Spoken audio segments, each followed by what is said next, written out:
बंदी छोड़ सतगुरु रामपाल जी परमेश्वर जी की जय हो। परम पिता परमात्मा सारी सृष्टि के रचनहार कुल मालिक असंख्य ब्रह्मांडों के स्वामी जगत गुरु तीनों लोकों में प्रवेश करके सबका धारण पोषण करने वाले राजाधिराज आत्माधार नाथों के नाथ देवों के देव महादेव सर्वेश्वर महेश्वर मृत्युंजय अजरो अमर आदि अनादि सनातनी प्रभु जगत पिता जगदीश्वर श्री श्री 1008 की उपाधि के वास्तविक अधिकारी अकाल मूरत सौद स्वरूपी राम वासुदेव सर्वगतम्बरम परम पूज्य प्रथम पूज्य परम संत परम पुरुष परम धनी परम दयालु सत्य कबीर हक्का कबीर अल्लाहु कबीर अल्लाहु अकबर बाखबर अल्लाह ताला जगत के तारणहार जगत के मुक्तिदाता जगत के जगन्नाथ हारे के सहारे हिंदुओं के राम मुसलमानों के अल्लाह सिखों के वाहिगुरु ईसाइयों के मसीह दया के सागर दयानिधि करुणा के सागर करुणानिधि स्वयंभू परिभू संकट मोचन कष्ट हरण मंगल करण दुख भंजन अविगत कबीर निर्विकार निर्विषम परमात्मा अलय अलेख सतगुरु आदि अनादि सतगुरु असली मर्यादा पुरुषोत्तम असली राम असली कृष्ण असली घनश्याम असली मुरारी राजाओं के राजा महाराजाओं के महाराजा शहंशाहों के शहंशाह सम्राटों के सम्राट भगवानों के भगवान अल्लाहों के अल्लाह प्रभुओं के प्रभु मसीहाओं के मसीह सच्चे वाहिगुरु बाबाओं के बाबा पीरों के पीर सेठों के सेठ जगत सेठ सावड़सा सेठ सर्वगुण संपन्न अनंत कोटि कलाओं के स्वामी अनंत कोटि ब्रह्मांडों के नायक योगियों में महायोगी ध्यानियों में महाध्यानी सिद्धों में परम सिद्ध ज्ञानियों में तत्वज्ञानी ब्रह्म ज्ञानी महाज्ञानी परम ज्ञानी सर्वश्रेष्ठ ज्ञानी विज्ञानी युवा कबीर समर्थ कबीर असमवात अमित ओजा सच्चे रहनुमा करीम अल्लाह सुभान अल्लाह दुनिया के अंतिम पैगंबर 8 सितंबर 1951 से गांव धनाना जिला सोनीपत हरियाणा भारतवर्ष की पावन भूमि पे प्रकट रियल कल की भगवान श्री नारायण साकार हरि श्री बाबा साहेब नूर अनंत परमात्मा सच्चे दरवेश सच्चे बाखबर संत श्रोमणी सतगुरु रामपाल जी परमेश्वर जी के चरण कमल में आप और हम सभी भाई बहनों का अनंत कोटि दंडवत प्रणाम। सत्साई भाई और बहनों, बहुत बड़ी दया बहुत बड़ी मेहर पूज्य गुरुदेव भगवान की परमेश्वर रामपाल जी की जिनके शुभ आशीर्वाद से विशेष आशीर्वाद से उन्हीं के कर कमलों द्वारा लिखित उनके अमर सत्संगों का संग्रह पवित्र पुस्तक ज्ञान गंगा के ऊपर वीडियो बनाने की श्रृंखला शुरू हुई है। इस श्रृंखला में आज हमारा ये 19वें नंबर का वीडियो है और प्रत्येक वीडियो में पूज्य गुरुदेव भगवान के आशीर्वाद से हमें भक्ति और भगवान को लेकर अध्यात्म को लेकर शास्त्र अनुकूल साधना को लेकर बहुत कुछ जानने समझने और सीखने को मिल रहा है। भाई और बहनों, ये पवित्र आध्यात्मिक पुस्तक ज्ञान गंगा जो सर्व धर्मों के सर्व पवित्र धर्मशास्त्रों के ज्ञान से प्रमाणित है, इस पवित्र पुस्तक ज्ञान गंगा में हिंदुओं के चारों वेद गीता जी 18 पुराण मुसलमान भाइयों की 4 कतेब तौरात जबूर इंजिल कुरान शरीफ कुरान मस्जिद सिख भाइयों का वाहिगुरु और ईसाइयों की बाइबल से प्रमाणित ज्ञान है। इस पवित्र पुस्तक के अमृत ज्ञान में सुई की नोक रखने जितनी भी कमी किसी भी धर्म का कोई भी धर्मगुरु निकालने में सक्षम नहीं है। अपनी अज्ञानता के चलते चाहे पूरी पुस्तक को ही क्यों ना रिजेक्ट कर दें, ये बात अलग है। तो भाई और बहनों, यदि इस कलयुग की बिचली पीढ़ी में मोक्ष के प्राइम टाइम में यदि आत्मा का कल्याण संभव है तो सिर्फ और सिर्फ पवित्र पुस्तक ज्ञान गंगा को पढ़कर ज्ञान को समझकर और इस पवित्र पुस्तक के लेखक परम संत पूर्ण ब्रह्म परमेश्वर सतगुरु रामपाल जी से उपदेश प्राप्त करके और आजीवन मर्यादा में रहकर करने से ही संभव है। तो भाई और बहनों, सबसे पहले हमने सृष्टि रचना को जानना और समझना बहुत ज़रूरी होता है, क्योंकि जिस प्रकार हम कोई मकान खड़ा करने की सोचते हैं उससे पहले हम नींव भरते हैं और नींव बहुत ही मजबूत भरते हैं। फाउंडेशन जितना मजबूत होगा मकान उतना ही दृढ़ता से सुरक्षित बनेगा। इसी प्रकार ये जो सृष्टि रचना है ये अध्यात्म की मूल है, भक्ति मार्ग का फाउंडेशन है। यदि आपको सृष्टि रचना का ज्ञान नहीं है या आधा अधूरा ज्ञान है या आपको सृष्टि रचना का ज्ञान सुनकर भी उस पर विश्वास नहीं होता है तो आप भले पूर्ण संत से उपदेश लेकर भक्ति शुरू कर दीजिए, आप जी भक्ति को सफल नहीं कर पाएंगे। और जब आप सृष्टि रचना को सुनेंगे, पढ़ेंगे और फिर सर्व धर्मों के पवित्र धर्मशास्त्रों से उसको प्रमाणित होता हुआ देखेंगे तो फिर आपके मन में किसी भी प्रकार की शंका की गुंजाइश नहीं रह जाएगी। तो भाइयों और बहनों, यदि आवश्यकता है तो सिर्फ सतगुरु रामपाल जी के प्रवचन सुनने की या उनके द्वारा लिखित पवित्र पुस्तकों को पढ़कर समझने की। उसके बाद मोक्ष का रास्ता जो आज से पहले पहाड़ से भी ज़्यादा भारी था, अब आपके लिए पहली कक्षा का कायदा बन जाएगा। यदि कुछ प्राप्त करना सबसे ज़्यादा आसान है तो केवल मोक्ष है। कब? जब हमें ज्ञान समझ में आ जाएगा और हमें विश्वास हो जाएगा कि सतगुरु रामपाल जी हमें जो सूक्ष्म ज्ञान दे रहे हैं, जो तत्व ज्ञान दे रहे हैं, जो सृष्टि रचना उन्होंने बताई है और सर्व धर्मों के पवित्र धर्मशास्त्रों से प्रमाणित करके दिखाई है, उसके बाद भाई और बहनों मोक्ष में किसी प्रकार की कोई संशय नहीं है। और ये मनुष्य जन्म हम केवल मोक्ष प्राप्ति के लिए ही मिलता है। बाकी 184 योनियां हैं, आप जी देख सकते हैं। जितनी बुद्धि परमेश्वर ने सोचने समझने की, तर्क वितर्क की, सलाह मशवरे की, आत्मचिंतन की, मंथन की हम मनुष्यों को दी है, अन्य 184 योनियों में किसी भी पशु पक्षी कीट पतंग को प्राप्त नहीं है। क्योंकि 84 लाख योनियां भोगने के बाद परमेश्वर हमें एक मनुष्य जन्म उपलब्ध करवाते हैं और इस मनुष्य जन्म का मुख्य मकसद होता है पूर्ण संत की तलाश करके, उनसे उपदेश प्राप्त करके, उनकी भक्ति करके और इस काल के 21 ब्रह्मांड से बाहर निकलकर सतलोक जाने के लिए हमें ये अनमोल मनुष्य चोला मिलता है। और यदि हमने इस मनुष्य जन्म को प्राप्त करके, जो बहुत ही अनमोल है, बहुत कीमती है, यदि हमने मोक्ष प्राप्त नहीं किया, जन्म मरण के चक्कर से बाहर नहीं निकले, 184 योनियों की पीड़ाओं से बाहर नहीं निकले, तो भाई और बहनों फिर इस प्रकार की पीड़ाई हमें अनंत युगों के लिए फिर से यही काल के 21 ब्रह्मांडों में भोगनी पड़ेगी। तो मनुष्य जन्म प्राप्त करके भी यदि किसी ने अपनी आत्मा का कल्याण नहीं करवाया तो संत भाषा में कहते हैं कि धिक्कार है उसकी माता को जिससे उसका जन्म हुआ। तो भाई और बहनों, आप सतगुरु रामपाल जी के ज्ञान को YouTube पर सत्संग सुनकर या फिर पवित्र पुस्तक ज्ञान गंगा को गूगल से डाउनलोड करके PDF के रूप में पढ़िएगा, या सतगुरु रामपाल जी के सत्संग और पुस्तकें पढ़ने के लिए आप उनकी वेबसाइट www.jagatgururampalji.org पर भी सर्च कर सकते हैं। तो भाई और बहनों, इस पवित्र पुस्तक पर 18 वीडियो बन चुके हैं। आज हमारा ये 19वें नंबर का वीडियो है। हमने सृष्टि रचना के विषय में जाना, समझा। उसके बाद सर्व धर्मों के पवित्र धर्मशास्त्र उस सृष्टि रचना को प्रमाणित कर रहे हैं। इसको देखकर सुनकर हमारे को दृढ़ विश्वास हुआ। और उसके बाद जिन जिन महापुरुषों को कबीर परमात्मा स्वयं सतलोक से चलकर पृथ्वी पर प्रकट होकर तत्वदर्शी संत या जिंदा बाबा के रूप में मिले, उनको अपना ज्ञान समझाया, सृष्टि रचना से परिचित करवाया, उनकी आत्मा को शरीर से निकालकर सतलोक लेकर गए, सर्व ब्रह्मांडों से परिचित करवाया, उनका ज्ञान योग खोला। और उन महापुरुषों ने फिर नीचे पृथ्वी पर आकर अपने ग्रंथ लिखे और परमेश्वर की महिमा का बखान किया। इससे भी हमारे को दृढ़ विश्वास हुआ। और उसके बाद हमने पढ़ा कि किस प्रकार वो कबीर परमात्मा सतलोक से चलकर आप और हम आत्माओं के आत्म कल्याण के लिए, काल के बंधन से छुड़वाने के लिए चारों युगों में आते हैं। सतयुग में परमात्मा सतसुकृत ऋषि के नाम से प्रकट हुए, त्रेता में मुनिंद्र ऋषि के नाम से, द्वापर में करुणामय ऋषि के नाम से और कलयुग के प्रथम चरण में कबीर नाम से प्रकट होकर आप और हमें यही ज्ञान समझाया करते थे जो आज सतगुरु रामपाल जी हमें समझा रहे हैं। तो भाई और बहनों, इससे हमारा विश्वास बढ़ेगा और भक्ति में हमारी रुचि बनेगी।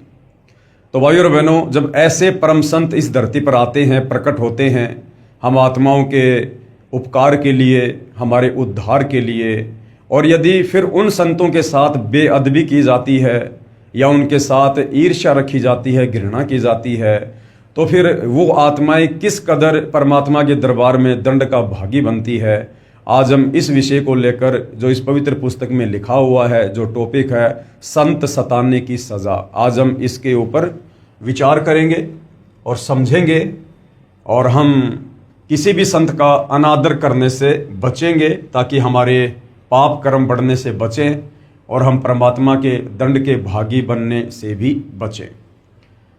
तो पवित्र पुस्तक ज्ञान गंगा पेज नंबर 131 है। आज का टॉपिक है संत सताने की सजा। जो संत दुनिया के उपकार के लिए, उद्धार के लिए जगत के तारणहार बनकर यहाँ पर प्रकट होते हैं, और यदि उन संतों के साथ में बेअदबी की जाती है, उनको ना पहचान कर या फिर काल प्रेरणा से लोगों के या अज्ञानी धर्मगुरुओं के बहकावे में आकर फिर उन आत्माओं को किस कदर सज़ा भोगनी पड़ती है, तो आप और हमें सचेत करने के लिए परमेश्वर जी ने अपनी पवित्र पुस्तक ज्ञान गंगा में ये सब कुछ लिखा है। आदरणीय गरीबदास साहिब जी का जन्म पावन गांव छुडानी, जिला झज्जर में श्री बलराम जी धनखड़ के घर हुआ। हालांकि भाइयों और बहनों, आदरणीय गरीबदास जी कोई सामान्य व्यक्ति नहीं थे, किसी माँ के गर्भ से जन्म लेकर आए हुए कोई साधारण व्यक्ति नहीं थे। वे स्वयं कबीर परमेश्वर थे, कबीर भगवान थे, सारी सृष्टि के मालिक थे। आप और हम आत्माओं को जो इस काल के जाल में फंसी हुई हैं, इन्हें समझाने के लिए समय समय पर तरह तरह की भूमिका करते हुए धरती पर प्रकट होते रहते हैं। तो भाइयों और बहनों, आदरणीय गरीबदास जी स्वयं कबीर भगवान थे, कबीर परमात्मा थे, और उन्होंने एक लीला की, एक साधारण से परिवार में आने की, एक मुंह बोले माता पिता को बनाकर लीला करने की, ताकि आगे चलकर वे हमें अध्यात्म के विषय में कुछ बता सकें और हमारी आत्मा का उद्धार कर सकें।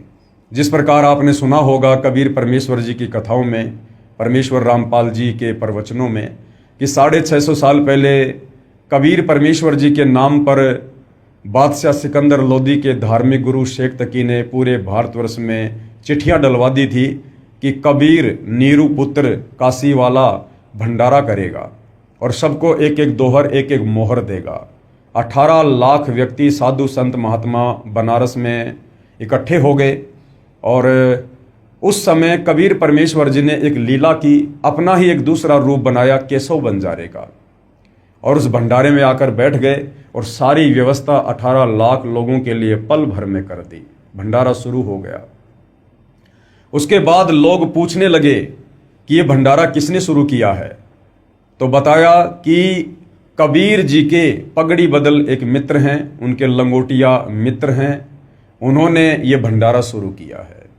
अब भाइयों और बहनों, थे स्वयं कबीर परमात्मा ही जो केशव बंजारा का रूप बनाकर और वहाँ पर सारी व्यवस्था भंडारे की कर रहे थे, लेकिन उन्होंने अपने आप को छुपाया। और जब उनसे पूछा गया दिल्ली के बादशाह सिकंदर लोदी के द्वारा कि आप कौन हैं और कबीर जी के क्या लगते हैं, तो केशव बंजारे के रूप में कबीर परमेश्वर ने कहा कि मैं उनका पगड़ी बदल यार हूँ, और उन्होंने मेरे पास में एक छोटी सी चिट्ठी भेजी थी कि एक छोटा सा भंडारा है, कुछ व्यवस्था करनी है, आप जी सामान लेकर आ जाना। तो भाइयों और बहनों, इसी प्रकार आज से 300 साल पहले कबीर परमात्मा सतलोक से चलकर पहले आदरणीय गरीबदास जी के रूप में सांसारिक दिखावे में लोगों की चरम दृष्टि को धोखा देते हुए कि ये तो माँ के गर्भ से जन्म लेकर आए हैं, इस प्रकार से परमेश्वर सूक्ष्म रूप में, शिशु रूप में प्रकट होकर अपनी लीला शुरू कर देते हैं। और जब ये परमेश्वर लीला में आयु में 10 वर्ष के हो जाते हैं, उसके बाद वही कबीर परमात्मा अपना दूसरा रूप बनाकर जिंदा बाबा वाला सतलोक से प्रकट होते हैं और फिर आमने सामने बातें होती हैं। ये सारा का सारा खेल, ये सारी की सारी लीला, ये डबल रोल आप और हम आत्माओं को अध्यात्म को समझाने के लिए परमेश्वर जी ने किया। तो आदरणीय गरीबदास जी को ये तत्व ज्ञान हो जाने के बाद फिर हम ये नहीं कह सकते कि उनका जन्म हुआ था।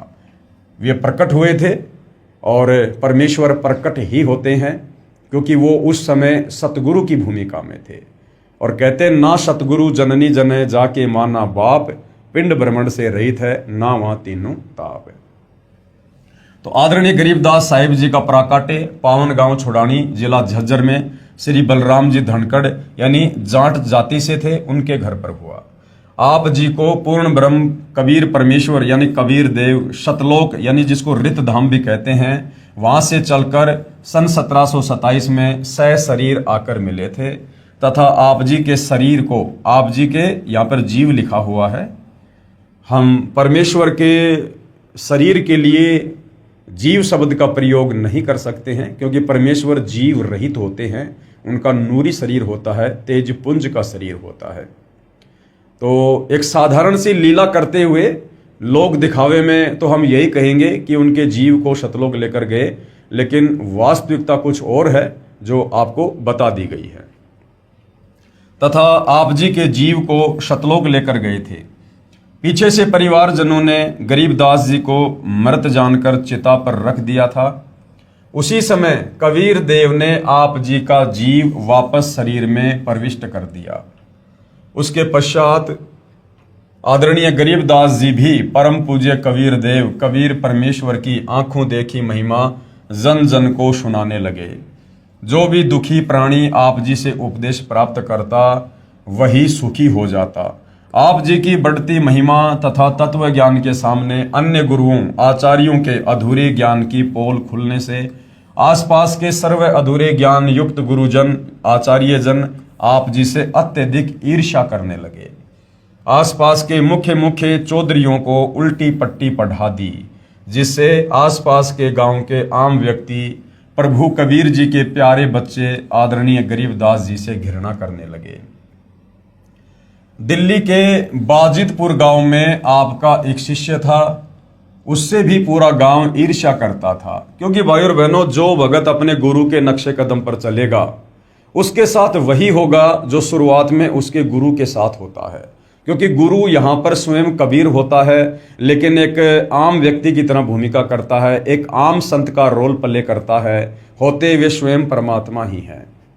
और कबीर परमेश्वर जी अपनी वाणी में कहते हैं कि जो मम संत सत शब्द दृढ़ावे वाके संग सब राड बढ़ावे। यानी जो परमेश्वर का भगत होता है और परमेश्वर से प्राप्त ज्ञान को जो आगे बढ़ाता है, उसका प्रचार करता है, तो वो सत ज्ञान होता है, तत्व ज्ञान होता है। वो ज्ञान लोकवेद के विपरीत होता है, इस काल के विचारों के खिलाफ होता है, जिस कारण से काल उस भगतात्मा का विरोध करवा देता है। तो आदरणीय गरीबदास जी जिस प्रकार से एक भगत की भूमिका कर रहे थे, उस भगत की भूमिका में आसपास के जो धर्मगुरु थे, जो शास्त्र विरुद्ध साधना पर जनता को लगाकर रखे हुए थे अपने पेट पोषण के लिए, काल प्रेरणा से उन लोगों ने जनता को गरीबदास जी के विरुद्ध भड़का रखा था। और गरीबदास जी से उपदेश प्राप्त जो भगत थे, जो वास्तव में मर्यादा में रहकर भक्ति करते थे और अपने गुरुदेव के ज्ञान का आगे प्रचार करते थे, उनका भी आसपास के लोग विरोध किया करते थे। तो गरीबदास जी का गांव बाजितपुर में जो भगत था, उससे भी पूरा गांव ईर्ष्या करता था। उसकी प्रार्थना पर, यानी वाजितपुर के उस भगत की प्रार्थना पर आदरणीय गरीबदास जी यानी आप जी कुछ दिन वाजितपुर में ठहरे। उसी समय टिड्डी दल ने आसपास के क्षेत्र में बाजरे की फसल नष्ट कर दी, परंतु आप जी के भगत की फसल को कोई हानि नहीं पहुंचाई। सर्व ग्रामवासी संत गरीबदास जी की महिमा से बहुत प्रभावित हुए तथा ज्ञान को स्वीकार करके अपना आत्म कल्याण करवाया। यानी भाई और बहनों, इस काल के लोक का एक बहुत ही घटिया नियम है। यहाँ पर ज्ञान को जल्दी से स्वीकार करके कोई भी संत की महिमा नहीं करता है, कोई भी संत के आगे घुटने नहीं टेकता है। कब टेकता है? या तो कोई चमत्कार देखता है, या फिर उसके खुद के घुटने टूट लेते हैं हर प्रकार से, फिर वो दुखी होकर संत के सामने घुटने टेकता है। तो वैसे तो बाजितपुर गांव के लोग संत गरीबदास जी के भगत से भी ईर्ष्या करते थे, लेकिन जब गांव की बाजरे की फसल को टिड्डी दल ने नष्ट कर दिया और संत गरीबदास जी के भगत की फसल को जरा भी नुकसान नहीं पहुंचा, तो इस चमत्कार को देखकर कि भाई वास्तव में इसके गुरु में कोई शक्ति है, और पूरा गांव गरीबदास जी के आगे नतमस्तक हो जाता है। आप जी के आदेश से आपके भगत ने उस बाजरे को पूरे गांव में बांट दिया तथा गरीबदास जी के बार बार मना करने पर भी कुछ बाजरा बैलगाड़ी में डाल दिया। अब भाई और बहनों, आप और हमने शिक्षा लेनी है। यहाँ पर गरीबदास जी का जो भगत था बाजितपुर का, जो बाजरा बच गया था, उन्होंने गरीबदास जी से प्रार्थना की कि हे गुरुदेव, कुछ बाजरा आप जी छुड़ानी लेकर जाइए। लेकिन गरीबदास जी ने बार बार मना किया। मना करने के बावजूद भी भगत जबरदस्ती करने लगा। भाई और बहनों, ये गलती उस समय वो आत्मा कर सकती थी, क्योंकि उस समय भक्ति का कंप्लीट कोर्स, कंप्लीट मूल ज्ञान, कंप्लीट सृष्टि रचना गरीबदास जी ने किसी को भी नहीं बताई थी, क्योंकि वो समय नहीं था। आज वर्तमान में वो समय आ चुका है और हम उस समय में जन्म लेकर भक्ति भी कर रहे हैं। ये कलयुग की बिचली पीढ़ी है और हमारे गुरुदेव भी तत्वदर्शी संत हैं, जगत गुरु हैं, और हमें ये भी पता है कि जगत गुरु और तत्वदर्शी संत की भूमिका स्वयं कबीर परमात्मा जी ही निभाते हैं। तो भाई और बहनों, वर्तमान में पहली बात तो हमने गुरु के आगे ज़्यादा बातचीत नहीं करनी होती है, गुरु से ज़्यादा सवाल जवाब नहीं करने होते हैं। कहते हैं गुरु के सन्मुख वचन ना कहिए, सो शिष रहनी गहनी सुख लइए। गुरु से हमने फालतू में वाद विवाद नहीं करना चाहिए, और यदि हमने कोई बात करने की आवश्यकता भी पड़ गई तो बहुत ही कम शब्दों में और नीची गर्दन करके, और फिर यदि संत मना कर दे या जो भी आदेश दे दे, हमने दोबारा फिर उनके आदेश से ऊपर होकर प्रार्थना नहीं करनी चाहिए। जैसा भी आदेश गुरुदेव का मिले तुरंत हमने सिरोधार्य करना चाहिए। कहते हैं कुत्ता हूं गुरुदेव का और पवन दास का नाम, गले प्रेम की जेवड़ी, जहां खैचो तहां जाऊं मैं, तो करो तो बावड़ूं और दूर दूर करो तो जाऊं, जो राखूं त्यों ही रहूं, जो देवो सो खाऊं। तो संत एक बार जो कह दे, उसमें चाहे हमारे लिए हानि हो चाहे हमारे लिए लाभ हो, हमने उलट कर संत से फिर किसी प्रकार का कोई सवाल जवाब या वाद विवाद नहीं करना चाहिए। लेकिन गरीबदास जी के बार बार मना करने पर भी कुछ बाजरा बैलगाड़ी में डाल दिया तथा कहा कि प्रत्येक पूर्णमासी में आप भंडारा करते हो, कुछ दान आपके दास का भी हो जाएगा। भक्तों की श्रद्धा को रखते हुए आप जी ने स्वीकृति प्रदान कर दी। आदरणीय गरीबदास जी के 4 लड़के तथा 2 कन्याएं संतान रूप में थी तथा लगभग 1300 एकड़ जमीन के स्वामी थे। अब भाई और बहनों, कबीर परमेश्वर ना ही तो शादी करते हैं और ना ही कबीर परमेश्वर बच्चे यानी संतान मैथुन क्रिया से उत्पन्न करते हैं। इस काल के लोक में जो व्यवस्था इस काल बलि ने बना रखी है, इस हिसाब से कबीर परमात्मा यहाँ पर आप और हमारी चरम दृष्टि को धोखा देते हुए इस प्रकार की लीला करते हैं। और जो बच्चे वे उत्पन्न करते हैं वो उनके वचन के होते हैं, उनके शब्द के होते हैं।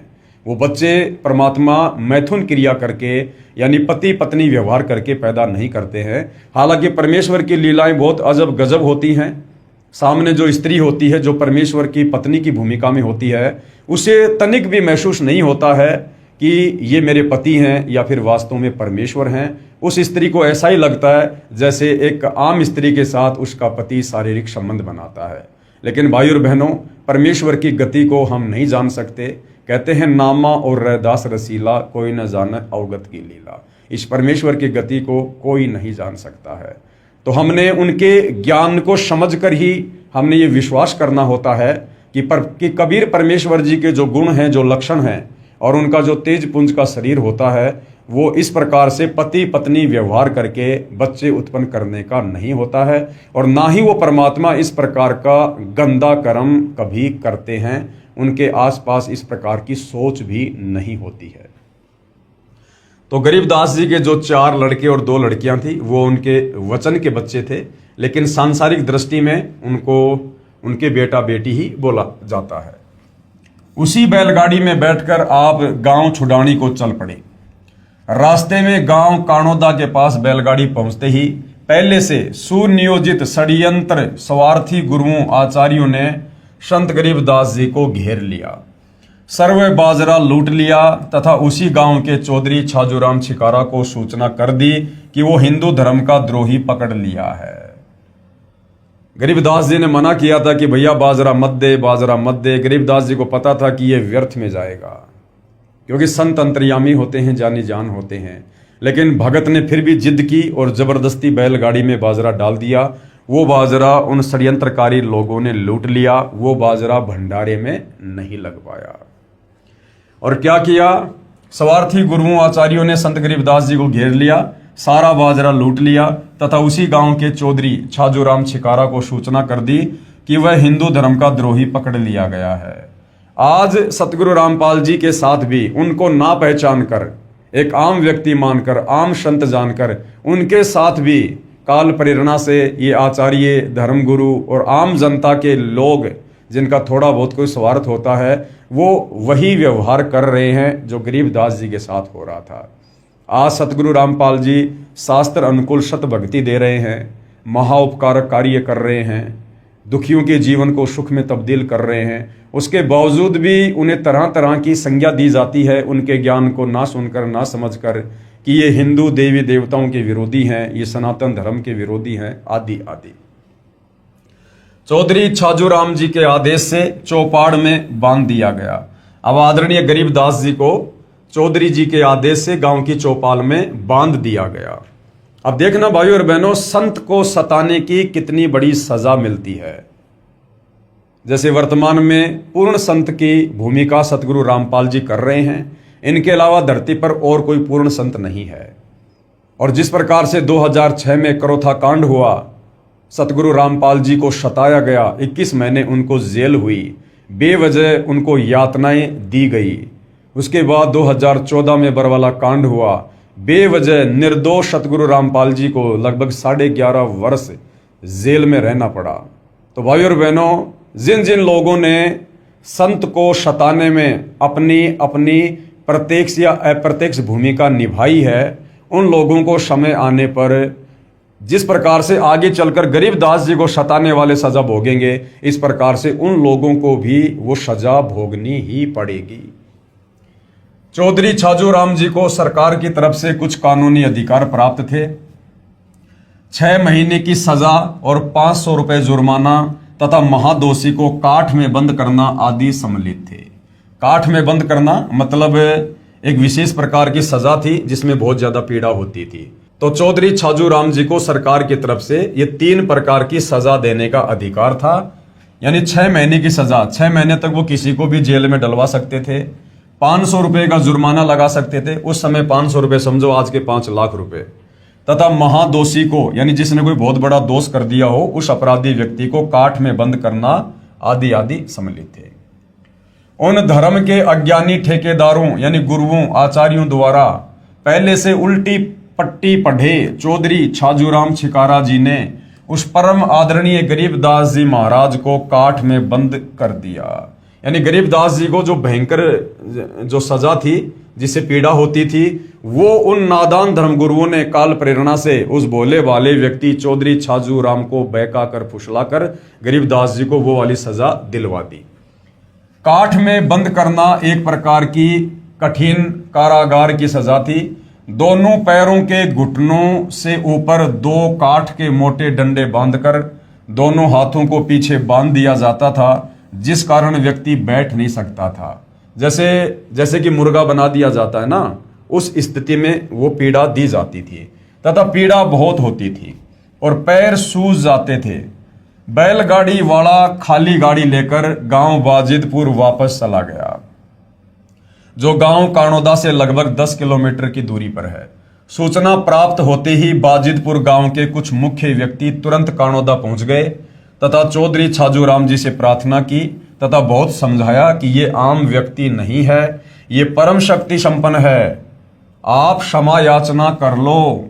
चौधरी छाजूराम जी बहुत ही नेक आत्मा तथा बहुत ही दयालु व नम्र हृदय का व्यक्ति था, परंतु उन स्वार्थी व प्रभुता के भूखे गुरुओं आचार्यों ने उस पुण्यात्मा श्री छाजूराम छिकारा जी को झूठी कहानी सुनाकर प्रभु के प्यारे बच्चे आदरणीय गरीबदास जी के प्रति अत्यधिक गलानी पैदा कर रखी थी। यानी पूरी तरह से भड़का रखा था उन स्वार्थी धर्मगुरुओं ने, जिस कारण से चौधरी छाजूराम जी ने बिना कारण जाने ही सजा प्रारंभ कर दी। चौधरी जी ने पूछा भी नहीं कि भाई इसकी क्या गलती है। उन लोगों के इस कदर भड़काने पर तुरंत उनको सजा देना शुरू कर दी। बाजिदपुर के भक्तों की प्रार्थना पर मानकर आदरणीय गरीबदास जी को छोड़ दिया। आदरणीय गरीबदास जी साहिब जी ने कुछ नहीं कहा तथा अपने गांव छुड़ानी आ गए। ये होता है भाइयों और बहनों संतों का स्वभाव। संत न छोड़े संतता, चाहे कोटिक मिलो असंत, और पतिव्रता चूके नहीं, चाहे धर अंबर दशकंत। आदरणीय गरीबदास जी सर्व सृष्टि को रचने वाले, सर्व ब्रह्मांडों के रचयिता, जिनकी वचन शक्ति से इस काल के 21 ब्रह्मांड, अक्षर पुरुष के साथ संग ब्रह्मांड अपना कार्य कर रहे हैं। जो परमेश्वर पल भर में, क्षण भर में इस पूरी सृष्टि को नष्ट कर सकता है, पल भर में वैसा ही कर सकता है वो परमात्मा, और वो काट की सजा भोग रहा है और किसी प्रकार की कोई प्रतिक्रिया नहीं दे रहे हैं। और जैसे ही उनको छोड़ा गया, किसी प्रकार की प्रतिक्रिया ना देकर, कोई सफाई ना देकर, कोई गुस्सा ना करके, और तुरंत वहां से छुड़ाने के लिए चल पड़ते हैं। भाई और बहनों, ये परमपिता परमेश्वर के स्वभाव में ही होता है, और ऐसा ही स्वभाव वो हम भक्तों का बनाने के लिए यहाँ पर आते हैं, ताकि हम सतलोक के योग्य बन सके, क्योंकि सतलोक में सभी आत्माओं का स्वभाव ऐसा ही होता है। आज वर्तमान में देख लीजिए आप सतगुरु रामपाल जी को। सन 2006 में करोथा कांड हुआ, करोथा आश्रम को तहस नहस कर दिया गया। संत रामपाल जी को लगभग 21 महीने के लिए रोहतक की जेल में डलवा दिया गया, परंतु सतगुरु रामपाल जी ने किसी के ऊपर कोई आक्षेप नहीं लगाया, कोई FIR किसी के ऊपर नहीं की। उसके बाद सन 2014 में बरवाला कांड हुआ। किस प्रकार से बरवाला कांड को तहस नहस कर दिया गया, और सतगुरु रामपाल जी ने लगभग 11.5 वर्ष तक हिसार जेल में बैठकर वो समय गुजारा, लेकिन उसके बावजूद भी उन्होंने किसी के ऊपर कोई FIR नहीं की और किसी को किसी प्रकार का कोई दोष नहीं दिया। तो भाई और बहनों, ये होते हैं पूर्ण संत के लक्षण, क्योंकि पूर्ण संत की भूमिका परमात्मा ही कर सकता है। एक सामान्य जीव में, सामान्य संत में इतना धैर्य, इतना विवेक, इतनी शालीनता नहीं हो सकती है। कुछ दिनों उपरांत चौधरी छाजू राम जी सुबह सुबह टट्टी फिरने यानी फ्रेश होने जोहड़ यानी तालाब पर गए, तो उनके दोनों हाथ 2 घुड़सवारों ने काट दिए। उसी समय उनके समक्ष ही अदृश्य हो गए। फिर क्या हुआ भाई और बहनों, अगले दिन जब चौधरी छाजू राम जी फ्रेश होने के लिए अपने खेतों की तरफ गए, गांव से बाहर गए, तो 2 व्यक्ति घोड़ों पर सवार होकर आए और उन दोनों ने बेवजह बिना कुछ पूछे चौधरी छाजू राम जी के दोनों हाथ तलवारों से काट दिए और चल दिए। उसी समय उनके समक्ष ही अदृश्य हो गए और वहीं से तुरंत वो अदृश्य हो गए। इस दृश्य को तालाब पर उपस्थित कई व्यक्तियों ने भी देखा। बहुत उपचार करवाया, परंतु दर्द तथा रक्त का स्राव बंद नहीं हुआ। कई दिन तक बुरी तरह चिल्लाते रहे। फिर एक व्यक्ति ने कहा, उसी संत गरीबदास जी के पास जाकर क्षमा याचना कर लो, वे दयालु हैं। अब भाई और बहनों, जिस व्यक्ति ने यह बात कही कि आप उसी परम संत गरीबदास जी के पास जाके क्षमा याचना करो, आपने संत को बेवजह सताया है, जिसकी सजा आपको मिली है। अब छाजू राम जी तक ये संदेशा पहुंचाना भी गरीबदास जी की ही मेहरबानी थी, यानी गरीबदास जी ने ही उस व्यक्ति में प्रेरणा करके और छाजू राम जी को याद दिलाया कि आप उसी संत गरीबदास जी के पास जाकर क्षमा याचना करो, जिनको आपने बेवजह यातना दी थी। ये उनको दी गई बेवजह यातना का ही कष्ट आपको भोगना पड़ा है। एक व्यक्ति ने कहा, उसी संत गरीबदास जी के पास जाकर क्षमा याचना कर लो, वे दयालु हैं।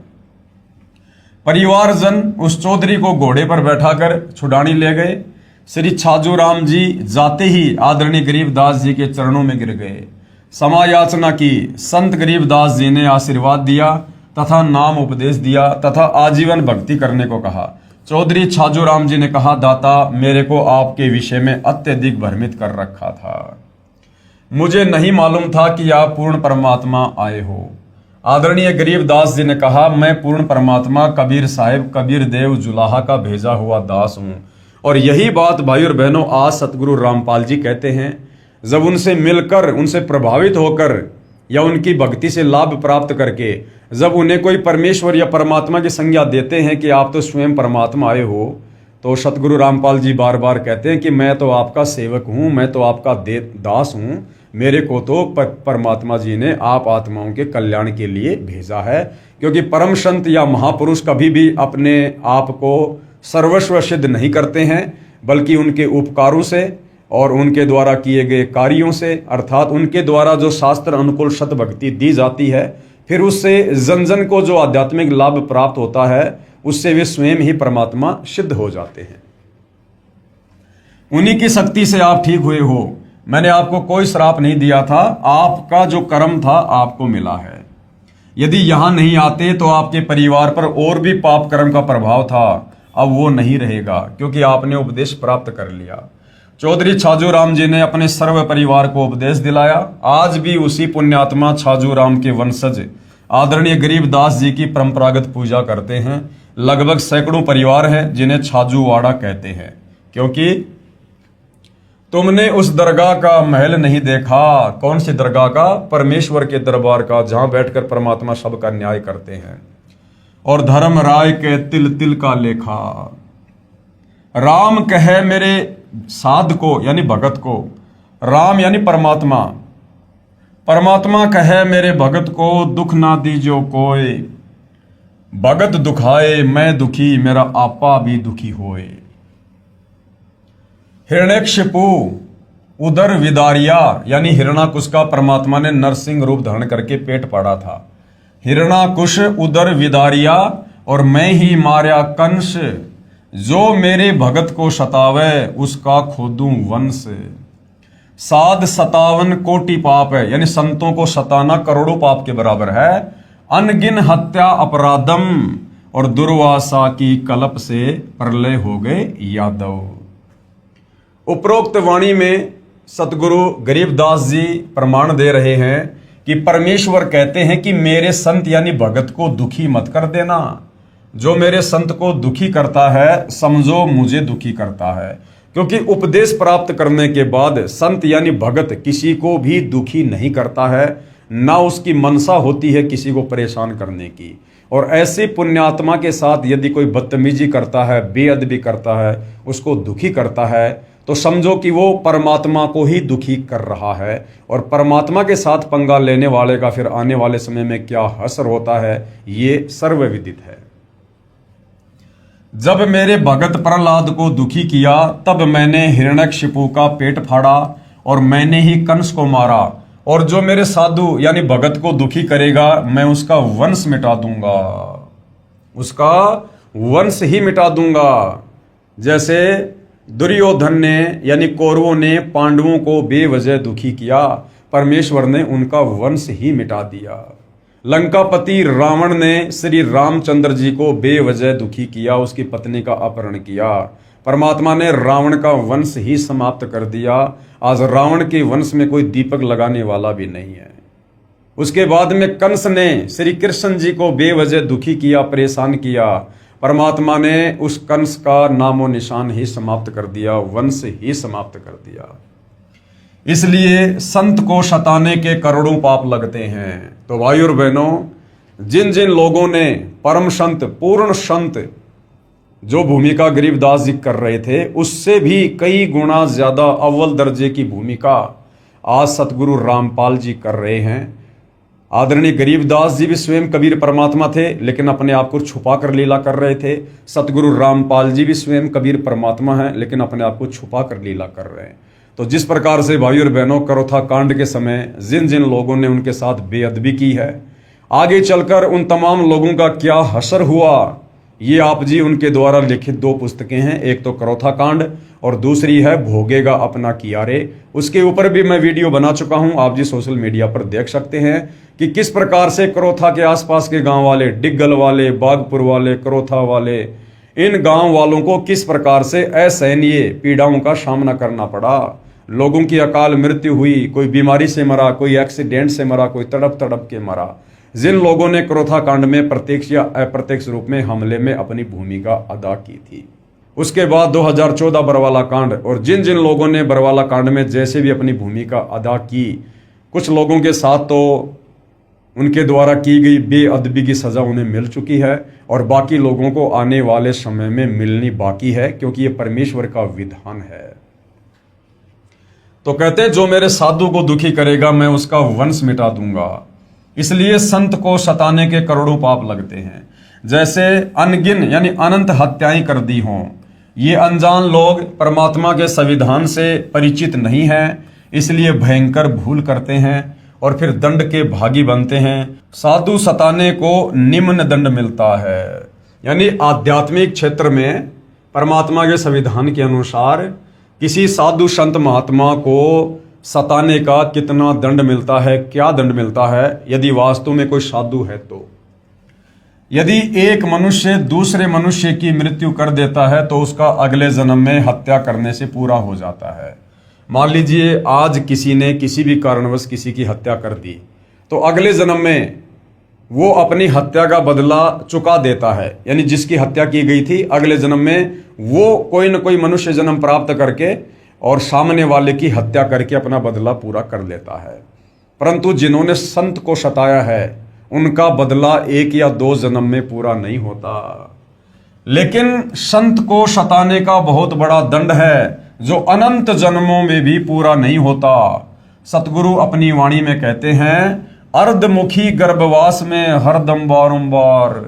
कितनी बड़ी सजा मिलती है संत को सताने वालों को। अर्धमुखी यानी मां के गर्भ में ऊपर को पैर और नीचे को सर। अर्धमुखी गर्भवास में हरदम बारंबार यानी बारंबार। कब तक? जब तक ये सृष्टि प्रलय में नहीं आएगी तब तक उस व्यक्ति को जिसने संत को सताया है, उस व्यक्ति को 9 महीने मां के गर्भ में बारंबार नीचे को सर ऊपर को पैर करके नरक कुंड भोगना पड़ेगा और जन्म लेते ही तुरंत उसकी मृत्यु हो जाएगी। फिर वापस उसको मां के गर्भ में वही सजा। तो ये सजा उसको अनंत बार मिलेगी, बारंबार मिलेगी जब तक सृष्टि का संहार नहीं हो जाएगा। अर्धमुखी गर्भवास में हरदम बारंबार और झूनी भूत पिशाच की। और अगर योनि भी मिलेगी तो किसकी मिलेगी? भूत या पिशाच की। जब लग सृष्टि संहार, जब तक ये सृष्टि नष्ट नहीं हो जाएगी तब तक उसको इस प्रकार की यातना संत सताने वाले को बारंबार मिलेगी।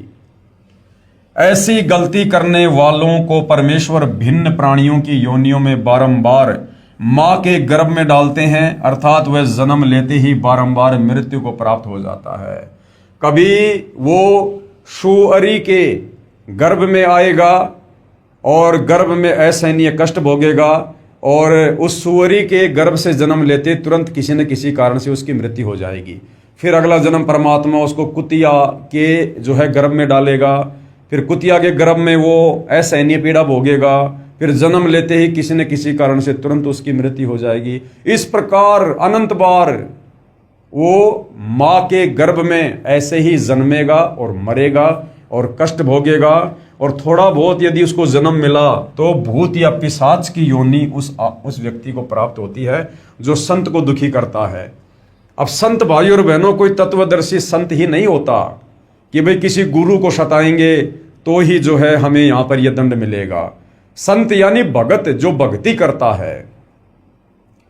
अरे तत्वदर्शी संत तो स्वयं परमात्मा होते हैं, लेकिन इस प्रकार की भूमिका करके वो हमें सावधान करते हैं कि जो मेरे से उपदेश प्राप्त करके जो भक्ति करता है और जो किसी को दुखी नहीं करता और उसके बावजूद भी यदि उसको कोई दुखी करेगा, वो चाहे भगत हो चाहे जगत हो, फिर उसको इस प्रकार की यातनाएं भोगनी पड़ेंगी, वो चाहे भगत ही क्यों ना हो। तो भाई और बहनों, हम बेवजह अपनी अज्ञानता के चलते एक दूसरे को दुखी करके सताकर इस प्रकार की सजा मोल ले लेते हैं। परमात्मा किसी का सगा नहीं है। परमेश्वर का विधान चाहे जगत हो चाहे भगत हो, सबके ऊपर समान रूप से लागू होता है। ऐसी गलती करने वालों को परमेश्वर भिन्न भिन्न प्राणियों की योनियों में बारंबार मां के गर्भ में डालते हैं, अर्थात वह जन्म लेते ही बारंबार मृत्यु को प्राप्त हो जाता है। और जब तक सृष्टि प्रलय नहीं हो जाती तब तक भूत पिशाच की योनि वह मां के गर्भ में महान कष्ट रखता है, जो बहुत ही दुखदायी होता है। और जब तक क्षमा नहीं मिलती तब तक सताया हुआ संत ही क्षमा नहीं कर देता। और कब तक क्षमा नहीं मिलती भाई और बहनों? जिस संत को उसने सताया है, जिस भगत को उसने दुखी किया है, जब तक वो भगत उसे माफ ना कर दे तब तक भाई और बहनों उस सताने वाले व्यक्ति को, वो चाहे जगत हो चाहे भगत हो, उसको माफी नहीं मिलती है। इस कथा को समझाने के लिए परमेश्वर हमें एक उदाहरण दे रहे हैं। एक बार दुर्वासा ऋषि ने अभिमानवश, ये दुर्वासा कौन थे?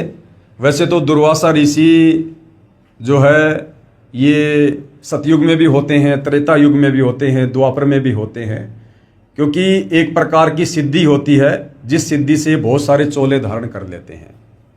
तो दुर्वासा ऋषि जब सतयुग में थे उस समय राजा अमरीश के साथ उन्होंने बेअदबी की थी और उसकी क्या सजा उनको भोगनी पड़ी थी। और द्वापर युग में यही दुर्वासा ऋषि श्री कृष्ण जी के धार्मिक गुरु भी थे। तो जब दुर्वासा ऋषि सतयुग में थे उस समय की ये कथा है। एक बार दुर्वासा ऋषि ने अभिमानवश अम्बरीश ऋषि को मारने के लिए अपनी शक्ति से एक सुदर्शन चक्र छोड़ दिया। सुदर्शन चक्र अम्बरीश ऋषि के चरण छूकर वापस दुर्वासा ऋषि को मारने के लिए दुर्वासा की तरफ ही चल पड़ा। दुर्वासा ऋषि ने सोच लिया कि तूने बहुत बड़ी गलती कर दी है, लेकिन अधिक समय न रहता देख दुर्वासा सुदर्शन चक्र के आगे आगे भाग लिया। भागता भागता श्री ब्रह्मा जी के पास गया और बोला कि हे भगवान, कृपया आप मुझे इस सुदर्शन चक्र से बचाओ। इस पर ब्रह्मा जी बोले कि ऋषि जी, ये मेरे वश की बात नहीं है। अपने सिर पर से बला को टालते हुए कहा कि आप भगवान शंकर के पास जाओ, वे ही आपको बचा सकते हैं। ये सुनते ही दुर्वासा ऋषि भगवान शंकर के पास गया और बोला कि हे भगवान, कृपया करके आप मुझे इस सुदर्शन चक्र से बचाओ। इस पर भगवान शिव ने भी ब्रह्मा जी की तरह टालते हुए कहा कि आप श्री विष्णु भगवान के पास जाओ, वही आपको बचा सकते हैं। क्योंकि सुदर्शन चक्र ने उग्र रूप धारण कर रखा था और वो सुदर्शन चक्र कोई इस त्रिलोकीय विष्णु का नहीं था, स्वयं कबीर भगवान उस समय जो है उस सुदर्शन चक्र के रूप में समझ लो। यानी कबीर परमात्मा जी के तेज से ही उस सुदर्शन चक्र ने इतना उग्र रूप धारण किया, जिससे ब्रह्मा जी और शंकर जी भी उस आपत्ति को टालने में जो है समर्थ दिखाई नहीं दिए। ये सुनते ही भगवान विष्णु जी के पास जाकर दुर्वासा ऋषि ने कहा कि हे भगवान, आप ही मेरे को इस सुदर्शन चक्र से बचा सकते हो। अब उधर भाई और बहनों क्या हुआ, कबीर परमात्मा जी ने उधर से विष्णु जी का रूप धारण किया और अलग से विष्णु लोक की रचना की और सर्व देवी देवताओं को अपने पास बैठाकर वहां पर लीला करने लगे। क्योंकि परमात्मा ने अपने भगत की महिमा को संसार में बनाना होता है और ये दिखाना होता है, उदाहरण कोड करना होता है कि सच्ची भक्ति करने वाला भगत यदि उसको कोई सताएगा, दुखी करेगा, तो किस कदर सामने वाले को सजा भोगनी पड़ती है। और साथ में ये भी दिखाया कि आप चाहे कितने बड़े ऋषि हो, चाहे महात्मा हो, यदि आपने भक्ति मर्यादा को तोड़ा और किसी के साथ बेअदबी की तो आपको भी नहीं बख्शा जाएगा। क्योंकि दुर्वासा बहुत बड़ा संत था, योगी था, तपस्वी था, तीनों लोकों में उसका डंका बजता था। ब्रह्मा विष्णु महेश भी उनके नाम से कांपते थे कि कहीं कोई श्राप ना दे दे। और राजा अम्बरीश जो राजा था, लेकिन वो शत भक्ति भगवान विष्णु की करता था, जिस कारण से उस शत भक्ति के प्रभाव से और दुर्वासा ऋषि को भी अपनी जान बचाना भारी पड़ गया। ये सुनते ही भगवान विष्णु जी के पास जाकर दुर्वासा ऋषि ने कहा कि हे भगवान, आप ही मेरे को इस सुदर्शन चक्र से बचा सकते हो।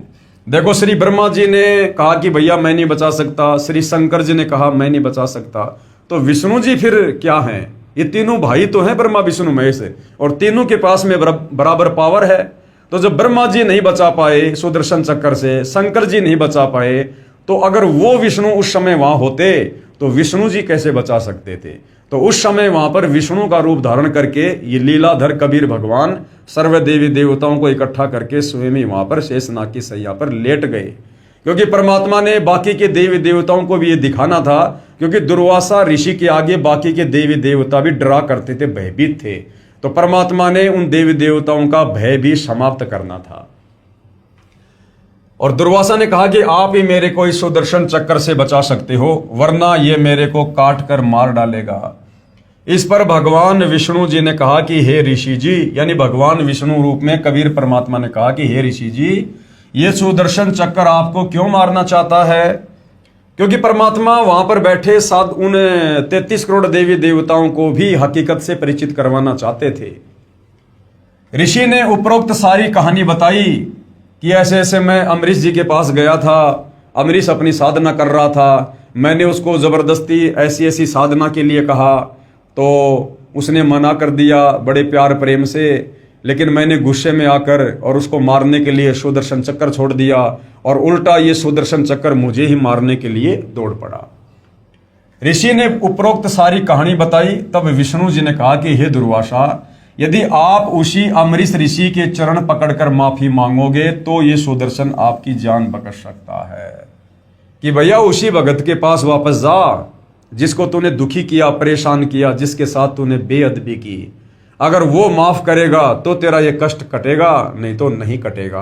परमात्मा काट सकते थे, समर्थ थे, लेकिन मालिक ने उदाहरण पेश करना था ये कि जिसको सताओगे, जब तक वो तुम्हें आत्मा से माफ नहीं करेगा, तुम्हारा वो दंड कभी भी जो है वो कम नहीं होगा। अन्यथा मैं तो क्या, कोई भी देव आपको नहीं बचा सकता, इसका दूसरा कोई विकल्प ही नहीं है। मरता क्या नहीं करता। दुर्वासा ऋषि वापस जाकर अमरीश ऋषि के चरण पकड़कर रोने लगा और माफी मांगी। तब अमरीश ऋषि ने वह सुदर्शन चक्र अपने हाथ में पकड़ दुर्वासा ऋषि को दिया और कहा कि संतों ऋषियों के साथ बेअदबी कभी नहीं करनी चाहिए, उसका परिणाम बहुत बुरा होता है। श्री कृष्ण गुरु कशनी हुई और बचेगा कौन। श्री कृष्ण जी के आध्यात्मिक गुरु थे दुर्वासा जी। अब सोचिए, 3 लोक के भगवान विष्णु जी जो कृष्ण रूप में थे और जिन्होंने दुर्वासा को गुरु बनाया, तो दुर्वासा कितना शक्तिशाली होगा। और कहते हैं संतों के साथ बेअदबी करने पर जब परमात्मा ने दुर्वासा जैसों को भी नहीं बख्शा, तो आम व्यक्ति यदि साधु संतों को दुखी करेगा, परेशान करेगा, तो उनके साथ में क्या बीतेगी। जब श्री कृष्ण जी के गुरुजी दुर्वासा जैसे ऋषियों की ये हालत है, तो आम आदमी कैसे बच सकता है। तो भाई करोथा कांड से लेकर और बरवाला कांड में जिन जिन लोगों ने परम संत सतगुरु रामपाल जी के साथ में बेअदबी की है, उन तमाम भाई बहनों से दास प्रार्थना करेगा कि भाई अतिशीघ्र अपने उन महापापों की, गुनाहों की क्षमा याचना कर लीजिएगा। परम संत बड़े दयालु होते हैं और सतगुरु रामपाल जी तो महादयालु हैं। हो सकता है परमेश्वर आप जी को माफ कर दें और आप उनसे उपदेश लेकर अपनी आत्मा के कल्याण के लिए भक्ति शुरू करें। अन्यथा परम संत सतगुरु रामपाल जी ने करोथा कांड में जिन जिन लोगों ने उनके साथ बेअदबी की है, उसका परिणाम उन्होंने परमात्मा के विधान अनुसार बता रखा है कि समय आने पर उन लोगों को इतने लंबे लंबे कीड़े पड़ेंगे, इतने लंबे लंबे कीड़े। तो भाई और बहनों, अभी समय है, परमात्मा धरती पर है और संत के धरती पर रहते सहते यदि उनको प्रसन्न किया जाए, उनसे माफी मांगी जाए, तो हो सकता है आप उस दंड की सजा से बच सकते हो। अन्यथा साध वचन पलटे नहीं, चाहे पलट जाएं ब्रह्मांड। उसके बाद भाई और बहनों, ये पवित्र पुस्तक ज्ञान गंगा पेज नंबर 135। अभी तक हमने अध्यात्म के विषय में जो भी कुछ जाना है इस पवित्र पुस्तक से, सृष्टि रचना से लेकर भक्ति और भगवान की परिभाषा, उसके बाद सर्व धर्मशास्त्रों ने इस भक्ति को प्रमाणित किया है, सृष्टि रचना को समर्थन दिया है। जिन जिन संत महापुरुषों को कबीर परमात्मा सतलोक से चलकर आकर मिले, उन्होंने भी उनकी महिमा गाई है। और भी बहुत प्रकार से हमने इस आध्यात्मिक ज्ञान को समझा है और हमें विश्वास हुआ है। अब उसके बाद में कुछ ऐसे साधु संत यानी ऐसे भगत जो पहले नाम उपदेश प्राप्त करने से पूर्व बहुत ज़्यादा दुखी थे, परेशान थे, हर प्रकार से भटक चुके थे, दुखी हो चुके थे, बहुत सारे साधु संतों की शरण ग्रहण कर चुके थे, परंतु उनके जो 3 ताप के कष्ट थे, जो उनके भाग्य में लिखे हुए कर्म दंड थे, वो मिटने का नाम नहीं ले रहे थे, जिस कारण से उनका जीवन नरक बना हुआ था। और जैसे उनको परम संत सतगुरु रामपाल जी के विषय में पता चला, उन्होंने उनसे उपदेश प्राप्त किया और उनकी भक्ति शुरू की। और किस प्रकार से फिर आगे चलकर परमेश्वर ने उनके कर्म दंड के कांटे निकालने शुरू किए और उनका जीवन सुखी हुआ। इसी कड़ी में कुछ भक्तों ने अपने इंटरव्यू दिए हैं, जिनको पवित्र पुस्तक ज्ञान गंगा में शामिल किया गया है, ताकि उन पुण्यात्माओं के उन इंटरव्यूज को सुनकर और हमें भी सतगुरु रामपाल जी के ऊपर विश्वास हो और उनके द्वारा दी गई भक्ति पर विश्वास हो।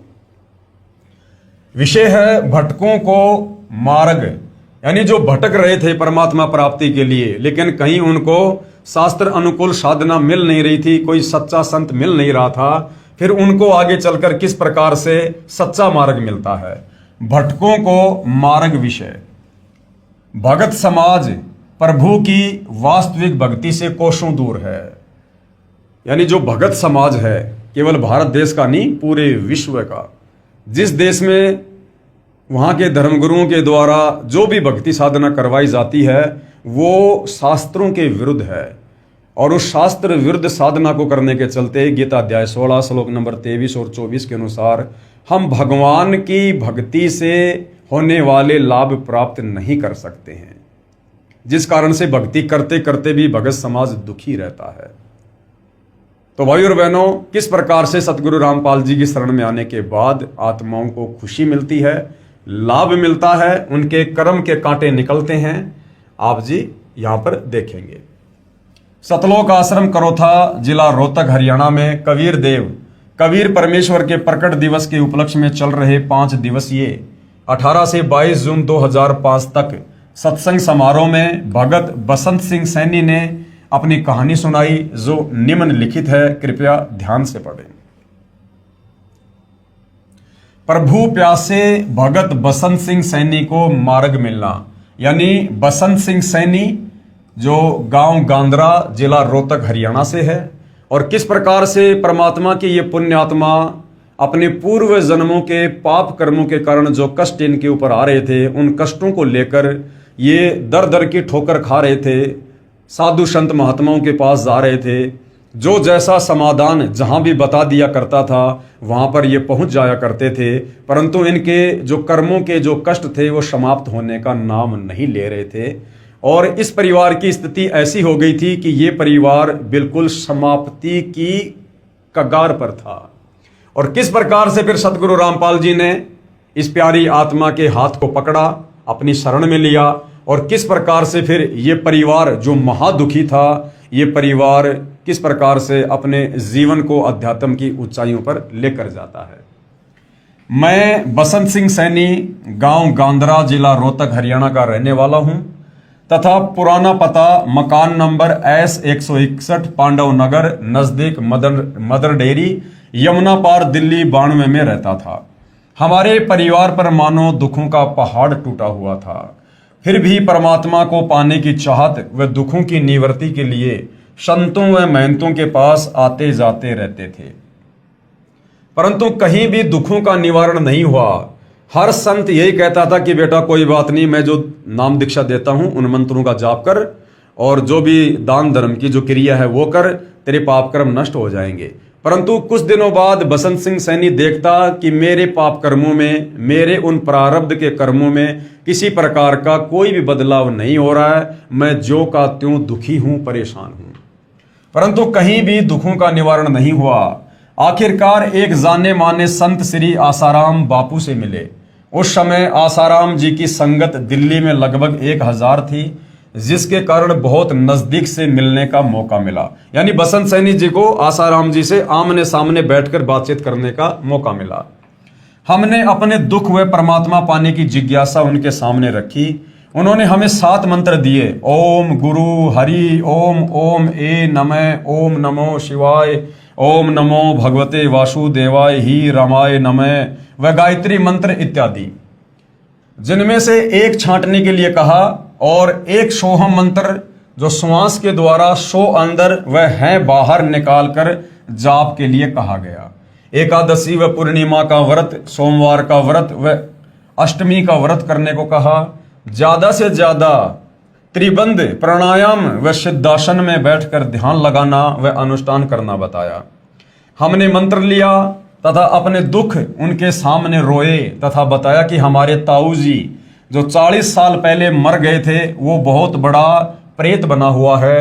उसने हमारे 2 भाइयों को मार दिया, 8-10 भैंसों को मार दिया, 5-6 गायों को मार दिया। पशुओं का कोई भी बच्चा जीवित नहीं रहता। घर के सभी सदस्य बीमार रहते हैं, दुख के कारण बेहाल हैं तथा किसी भी काम धंधे को नहीं चलने देता। अब कह रहा है कि आपके पिताजी को लेकर जाऊंगा। हमने बापूजी से प्रार्थना की कि हमें बचाओ, परंतु 6 महीने बाद वह प्रेत हमारे पिताजी को भी ले गया। यानी आसाराम जी से नाम उपदेश लेने के बाद 6 महीने बाद बसंत सिंह सैनी का ताऊ जो प्रेत बना हुआ था, बसंत सिंह सैनी के पिताजी को भी ले गया, अर्थात उनकी भी मृत्यु हो गई। बापूजी ने कहा कि जो हुआ वह तो होना ही था। पशु आदि व धन की हानि तथा शारीरिक बीमारी तो पाप का भोग है। जो जीव के प्रारब्ध में लिखा होता है वह तो भोगना ही पड़ता है। अगर कर्म में लिखा हुआ भोग भोगना ही पड़ता है तो फिर भक्ति किस लिए, फिर भक्ति करने का क्या फायदा। लेकिन भाइयों और बहनों, तत्व ज्ञान के अभाव में हम भी इन साधु संतों से ज़्यादा जुबान नहीं लड़ाया करते थे और हम ये संतोष कर लिया करते थे कि भाई जो ये कह रहे वो सत्य होगा, मेरे भाग में जो लिखा है वो तो मुझे भोगना ही पड़ेगा। और कहते थे कि आप भक्ति करते रहो, हम परमात्मा प्राप्ति के लिए लगे रहे। बापू जी के समझाने के बाद हम परमात्मा प्राप्ति के लिए पूरी श्रद्धा से लग गए तथा मैंने यानी बसंत दास ने सबसे पहले श्री आसाराम बापू आश्रम दिल्ली में 40 दिन का अनुष्ठान महंत नरेंद्र ब्रह्मचारी की सलाह से किया। इसके बाद 40 दिन के 6 अनुष्ठान आसाराम बापू आश्रम पचेड़ रतलाम मध्य प्रदेश के महंत काका जी की देख रेख में किए। उसके बाद 2 अनुष्ठान आसाराम आश्रम साबरमती अहमदाबाद गुजरात के मौन मंदिर में किए, जहां पर श्री आसाराम बापू जी से अच्छी तरह बात करने का मौका मिला। तब मैंने बापू जी से पूछा कि बापू जी, जिस परमात्मा को पाने के लिए मैं तथा सारा भगत समाज लगा हुआ है, वो परमात्मा कौन है, कैसा है तथा कहाँ रहता है, बताने की कृपया करें। ये सुनकर बापू जी ने कहा कि आप लगे रहो, सब पता चल जाएगा, और बताया कि गीता जी के 1 अध्याय का पाठ प्रतिदिन करना है और कभी मेरे दर्शनों की इच्छा हो तो एक क्रिया बताता हूं कि 3 दिन तक एक कमरे में बंद हो जाओ। कमरे में बंद होने से पहले दिन खाना पीना छोड़ दो ताकि शाम तक लैट्रिन व बाथरूम से निवृत्ति हो जाए। उसके 3 दिन तक कुछ भी खाना पीना नहीं है और उस कमरे में बैठकर बापूजी का ध्यान करना है। अरे भैया, दर्शन क्या, 3 दिन तक यदि आप किसी व्यक्ति के बारे में सोचोगे तो आपको रात को शौपन भी आने लगेंगे। तो ये बच्चों जैसी जो क्रिया है आसाराम जी ने बसंत सैनी जी को बताई। उसके 3 दिन तक कुछ भी नहीं खाना पीना, न बाहर निकलना है, कमरे में रहो, त्राटक करो। घर जाकर मैंने ये 3 बार किया परंतु बापूजी के दर्शन नहीं हुए। अनुष्ठान के समय जीवन मृत्यु से जूझकर बीमारी का सामना करना पड़ा परंतु फिर भी परमात्मा पाने के लिए लगा रहा, क्योंकि बसंत सिंह सैनी के सामने दूसरा कोई विकल्प नजर नहीं आ रहा था। उसके बाद क्या होता भाई और बहनों, परमात्मा कैसे अपनी आत्मा पर दया करते हैं, रजा करते हैं। सितंबर 2000 में सतगुरु रामपाल जी महाराज का सत्संग काठमंडी रोहतक में सुना, जिन्होंने तत्व ज्ञान के आधार पर गीता जी को समझाया। उसके बाद गीता जी का पाठ करने से मन में आने लगा कि गीता जी में भगवान क्या कह रहे हैं और बापू जी क्या बता रहे हैं। जब बसंत सिंह सैनी सौभाग्य से सतगुरु रामपाल जी की शरण में आए, यानी उनके सत्संग सुनने शुरू किए, और बापू जी के कहने पर गीता जी बसंत सिंह सैनी जी पहले पढ़ाई करते थे, तो जब सतगुरु रामपाल जी ने वास्तव में गीता जी पढ़ाई कि फला अध्याय और श्लोक हमें भक्ति और भगवान के विषय में क्या कह रहा है, तब बसंत सिंह सैनी को समझ में आने लगा कि बापूजी ने हमें गीता जी से क्या पढ़ाया था और अब सतगुरु रामपाल जी हमें वास्तव में क्या समझा रहे हैं। कहीं सचमुच हम भगवान के विरुद्ध तो साधना नहीं कर रहे हैं। सतगुरु रामपाल जी के द्वारा बताए गीता जी के अनुवाद को समझा तो अंतरात्मा रोने लगी तथा बापू जी से मिलकर ये सब शंकाएं पूछनी चाहिए। मैं बापू जी के पास गीता लेकर गया तथा गीता जी को दिखाकर सब शंकाएं पूछी, परंतु बापू जी ने किसी भी शंका का समाधान नहीं किया। मैंने बापू जी से कहा कि बापू जी, आपको परमात्मा के बारे में नहीं पता तो आप भगत समाज को अपने पास क्यों उलझा रहे हो। इस पर बापू जी मेरी तरफ घूर कर बोले कि तू क्या जाने भक्ति के विषय में। मैं उठकर रोता हुआ अपने घर आ गया। परमात्मा की प्राप्ति ना होने से तथा उलझे हुए जीवन को देखते हुए तथा हट रूपी अनुष्ठान व व्रतों के करने से शरीर काफी कमजोर हो गया और मृत्यु नजदीक दिखाई देने लगी। फिर अन्य संतों जैसे राधा स्वामी पंथ, धन धन सतगुरु श्री सतपाल जी महाराज, श्री बाल योगेश्वर जी महाराज, दिव्य ज्योति ब्रह्म कुमारी, निरंकारी मिशन, जय गुरुदेव मथुरा वाले आदि के पास भटका। अब भाई और बहनों, परमेश्वर अंतर्यामी होते हैं। सतगुरु रामपाल जी ने देखा कि अभी इस आत्मा का समय नहीं आया है कि अभी से इसको शरण में लिया जाए, क्योंकि अभी इसके मन में काल प्रेरणा से और बहुत सारी शंकाएं हैं। इसलिए बसंत सैनी ने सतगुरु रामपाल जी के सत्संग भी सुने गीता जी के ज्ञान को भी समझा, परंतु वे किसी न किसी कारणवश सतगुरु रामपाल जी पर विश्वास नहीं कर पाए। कारण यह भी हो सकता है कि सतगुरु रामपाल जी की वेशभूषा इन शास्त्र विरुद्ध जो ये साधु संत महात्मा हैं, इनकी वेशभूषा के बिल्कुल विपरीत है, सीधी सादी है, बिल्कुल सहज तरीके से वे रहते हैं और प्रवचन करते हैं। तो बसंत सैनी जी और भी बहुत सारे नामी गिरामी संत महंतों के पास गए, उनसे उपदेश लिया और अपनी शंकाओं के समाधान के साथ साथ अपने प्रारब्ध में जो कष्ट थे उनके निवारण की भी उन्होंने जो है वो प्रार्थना की, परंतु कहीं कोई समाधान नहीं हुआ। दूसरा, भाई और बहनों, सतगुरु रामपाल जी को इस बात का पता था कि अभी इस आत्मा का वो समय नहीं आया है कि इसको शरण में लिया जाए। अभी इस आत्मा की और शंकाएं रहती हैं। जब तक सभी शंकाओं का समूल समाधान नहीं हो जाता है तब तक आत्मा दृढ़ होकर भक्ति पर नहीं लग सकती है। तो हर प्रकार से सतगुरु रामपाल जी बसंत सैनी जी के मन में जो उठने वाले विचार थे उनका समाधान करवाना चाहते थे कि हर प्रकार से ये हर किसी पंथ में संत के पास घूम ले, फिर ले, भटक ले, और जब हर कहीं से इनको निराशा हाथ लगे तो फिर ये हर प्रकार से तन मन धन से दृढ़ होकर जब इस मार्ग में लगेंगे तब परमात्मा इनकी पुकार को सुनेगा। परंतु जो निर्णायक ज्ञान सतगुरु रामपाल जी महाराज ने बताया वह उपरोक्त किसी भी संत व पंथ के पास नहीं है। मैं पश्चाताप करने लगा कि इस समय शायद पृथ्वी पर कोई भी संत ऐसा नहीं है जिसको परमात्मा प्राप्ति हुई है और जो ये बात बता सके कि वह परमात्मा कौन है, कैसा है और कहाँ रहता है। ये विचार कर मैं फूट फूट कर रातों रोता रहा। संतों से विश्वास उठ गया। मन में आने लगा कि जब श्री आसाराम जी जैसे सुप्रसिद्ध संत ही शास्त्र विधि त्याग कर मनमाना आचरण कर तथा करवा रहे हैं तो किस संत पर विश्वास किया जाए।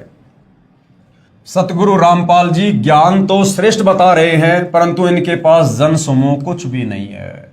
बसंत सैनी जी के मन में क्या आया कि सतगुरु रामपाल जी का ज्ञान तो बहुत अच्छा है, शास्त्रों के अनुसार ही बता रहे हैं, परंतु इनके पास भक्तों की भीड़ तो है ही नहीं।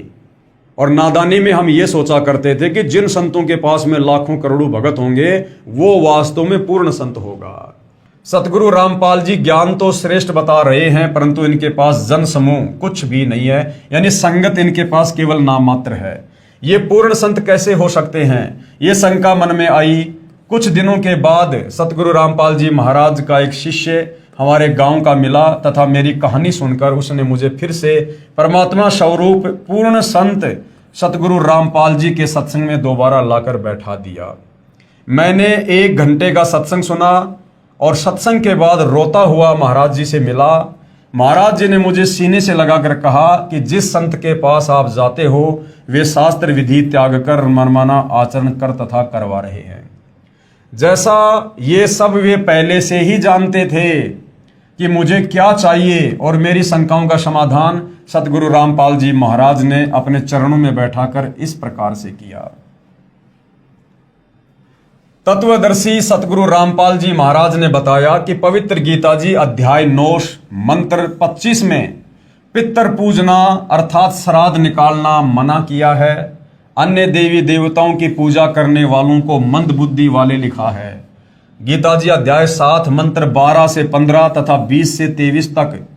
परंतु श्री आसाराम जी श्राद्ध महिमा नामक पुस्तक में श्राद्ध निकालने की श्रेष्ठ विधि बताते हैं। संत श्री आसाराम जी के साबरमती अहमदाबाद आश्रम से प्रकाशित पत्रिका ऋषि प्रसाद अंक 135 मार्च 2004 में लिखा है कि भूत पूजने वाले तथा पितरों को पूजने वाले तथा अन्य देवी देवताओं को पूजने वाले क्या बनेंगे। पढ़िए पत्रिका के अगले अंक में। अगले अंक की पत्रिका ऋषि प्रसाद अंक 136 अप्रैल 2004 पेज नंबर 19 में लिखा था कि भूत पूजने वाले भूत लोकों को प्राप्त होंगे। यानी आसाराम जी स्वयं श्राद्ध निकलवाया करते थे और फिर गीता जी के अनुसार ज्ञान भी दिया करते थे कि भूत पूजने वाले भूत बनेंगे, पितृ पूजने वाले पितृ बनेंगे, जबकि श्राद्ध निकालने का मतलब होता है पितरों की पूजा करना। क्योंकि शास्त्र विधि अनुसार साधना ना करके हमारे पूर्वज शास्त्र विरुद्ध भक्ति करके मरने के बाद में प्रेत बने, पितृ बने, भूत बने और पीछे से हमारे ज्ञानहीन धर्म गुरुओं ने उनके श्राद्ध निकलवाने शुरू कर दिए, यानी भूत पूजा शुरू करवा दी। तो श्राद्ध निकालने वाला अपने पूर्वजों के ही पास जाएगा जिस योनि में वो पूर्वज है। तो श्री आसाराम जी ज्ञान तो बताते थे गीता जी के अनुसार और साधना करवाते थे गीता जी के विपरीत, कि भूत पूजने वाले भूत लोगों को प्राप्त होंगे तथा पितर पूजने वाले पितर लोगों को प्राप्त होंगे तथा श्री कृष्ण जी के पुजारी भगवान श्री कृष्ण जी के बैकुंठ लोक को प्राप्त होंगे। विचारें, श्री आसाराम जी द्वारा प्रकाशित श्राद्ध महिमा नामक पुस्तक में पितर पूजने की अच्छी विधि भी लिखी है कि एक श्रेष्ठ क्वालिटी के भूत कैसे बने। यानी श्राद्ध निकालने की अच्छी विधि का मतलब है कि मरने के बाद में अच्छी क्वालिटी का भगत कैसे बना जाए।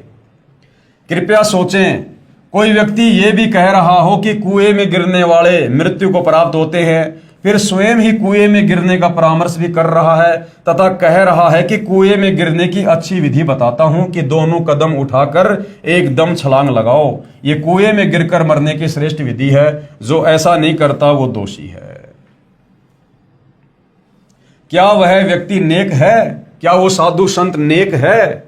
ये भूमिका श्री आसाराम जी संत कर रहे हैं कि एक तरफ तो कह रहे हैं कि पितर व भूत पूजने वाले भूत व पितर बनकर भूत लोक व पितर लोक में जाएंगे, जहां पर वे भूखे प्यासे रहेंगे, फिर उनको श्राद्धों द्वारा तृप्त किया जाता है। एक और विचारणीय विषय है कि जब अपने माता पिता जीवित थे तो वे प्रतिदिन कम से कम 2 बार भोजन किया करते थे। अब मृत्यु के पश्चात वे श्री गीता जी के विरुद्ध साधना करके दुखदायी भूत व पितर योनि को प्राप्त कर चुके हैं। अब एक दिन के श्राद्ध से वे कैसे तृप्त हो सकते हैं? यानी जब वो धरती पर थे, जीवित थे, वो दिन में 2 बार या 3 बार खाना खाते थे, तब जाकर उनकी तृप्ति होती थी। अब भूत बनने के बाद भूत को तो और ज्यादा भूख प्यास लगती है और हम उनका साल में 1 बार श्राद्ध निकाल रहे हैं। तो जो माता पिता जीवित रहते समय दिन में 3 बार भोजन किया करते थे, अब मरने के बाद में साल में मात्र 16 दिन या 1 दिन उनको भोजन खिलाने से उनकी तृप्ति कैसे हो सकती है? ये भी हमारे को धर्म गुरुओं ने मूर्ख ही बना रखा था। बाकी 64 दिन वो क्या खाएंगे, जिसके लिए संत व गुरुजन दोषी हैं, जो भोली भाली आत्माओं को गुमराह कर रहे हैं। शास्त्र ज्ञान से अपरिचित संत ही इस जीव को शास्त्र विधि रहित साधना करवाकर दुखदायी योनियों में डलवाते हैं। श्री आसाराम जी श्री शिव जी की उपासना का मंत्र ओम नमो शिवाय व श्री विष्णु जी का मंत्र ओम नमो भागवते वासुदेवाय बताते हैं। इसी के अतिरिक्त हरि ओम, ओम गुरु आदि नामों में से कोई एक मंत्र अपनी इच्छा अनुसार चुन लेने को कहते हैं तथा सोहम को 2 हिस्से करके श्वास द्वारा सुमरण करना आदि मंत्र देते हैं, जो किसी शास्त्र में प्रमाण नहीं है। यानी 8-10 मंत्र भगत के सामने रख देते हैं और कहते हैं कि अपनी इच्छा से जो आपको अच्छा लगे इनमें से एक मंत्र चूज कर लो, उसका जाप करो। तो सतगुरु रामपाल जी अब क्या समझा रहे हैं कि कितनी बड़ी नादानी और ये सुप्रसिद्ध संत करते हैं। विचार करें, कोई रोगी जिसके पेट में दर्द हो किसी डॉक्टर के पास इलाज के लिए प्रार्थना करे और वो डॉक्टर उसके आगे 6 प्रकार की गोलियां डालकर कहे कि जो तुझे अच्छी लगे इनमें से एक उठा ले, क्या वह वैद्य यानी डॉक्टर हो सकता है? पवित्र गीता जी अध्याय 8 मंत्र 13 में कहा है कि ओम इति एकाक्षरम ब्रह्म व्यवहारण माम अनुस्मरण ये प्रयाति तजन देहम शयाति परमाम गतम। गीता ज्ञान देने वाला ये ब्रह्म काल, ब्रह्मा विष्णु महेश का पिता, दुर्गा का पति, गीता का ज्ञान देते समय श्री कृष्ण जी के शरीर में प्रवेश करके अर्जुन को कह रहा कि अर्जुन, मुझ ब्रह्म की साधना का, मुझ ब्रह्म के सुमरण का केवल एक ओम मंत्र है। जो इस ओम मंत्र की साधना अंतिम श्वास तक, शरीर छूटने तक करेगा, वो मेरे ब्रह्म लोक को प्राप्त होगा। अब बताइए भाई और बहनों, श्री गीता जी 4 वेदों का संक्षिप्त सार है और 4 वेदों में जो भक्ति है वो गीता जी में है। और गीता जी में केवल ये गीता का ज्ञान देने वाला ब्रह्म एक ओम मंत्र का जाप करने की सलाह देता है कि अगर मेरे लेवल की भक्ति करनी है, मुझ काल तक की भक्ति करनी है, ब्रह्म तक की भक्ति करनी है और जन्म मनन में रहना है, लक 84 में भी जाना है, तो भाई आपने केवल एक ओम मंत्र का जाप करना होगा, नथिंग एल्स। इससे नीचे ब्रह्मा विष्णु महेश, देवी देवता, भूत पूजा, श्राद्ध, इनकी कोई भक्ति नहीं करनी।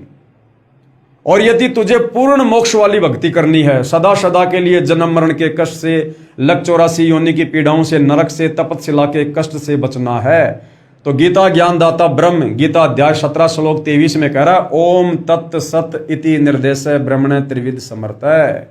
कि ये 3 मंत्रों का जाप है जो पूर्ण ब्रह्म पूर्ण परमात्मा का जाप है। और उसके लिए गीता अध्याय 4 श्लोक 34 में कह रहा कि अर्जुन वो मंत्र मेरे पास नहीं है, वो कंप्लीट भक्ति मेरे पास नहीं है पूर्ण मोक्ष वाली। उसके लिए तू किसी तत्वदर्शी संत की खोज कर, तत्वदर्शी संत को भली भांति दंडोत प्रणाम कर, कपट छोड़कर सरलता पूर्वक व्यवहार करके उससे सवाल पूछ, तब वो तत्वज्ञानी महात्मा तुझे उस पूर्ण ज्ञान का उपदेश करेंगे।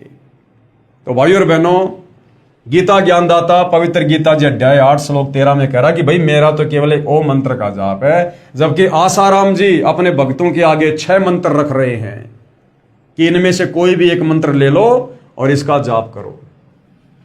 इसका शब्दार्थ है कि गीता बोलने वाला ब्रह्म अर्थात काल कह रहा है कि माम ब्रह्म यानी मुझ ब्रह्म का तो इति मानी यह एक ओम एकाक्षरम यानी ओम एक अक्षर है, व्याहरण यानी उच्चारण करके, अनुस्मरण यानी सुमरण करने का, ये यानी जो साधक, तजन देहम यानी शरीर त्यागने तक अर्थात अंतिम श्वास तक, परियाति यानी सुमरण साधना करता है, स यानी वह साधक ही मेरे वाली, परमाम गतम यानी परम गति को याति यानी प्राप्त होता है।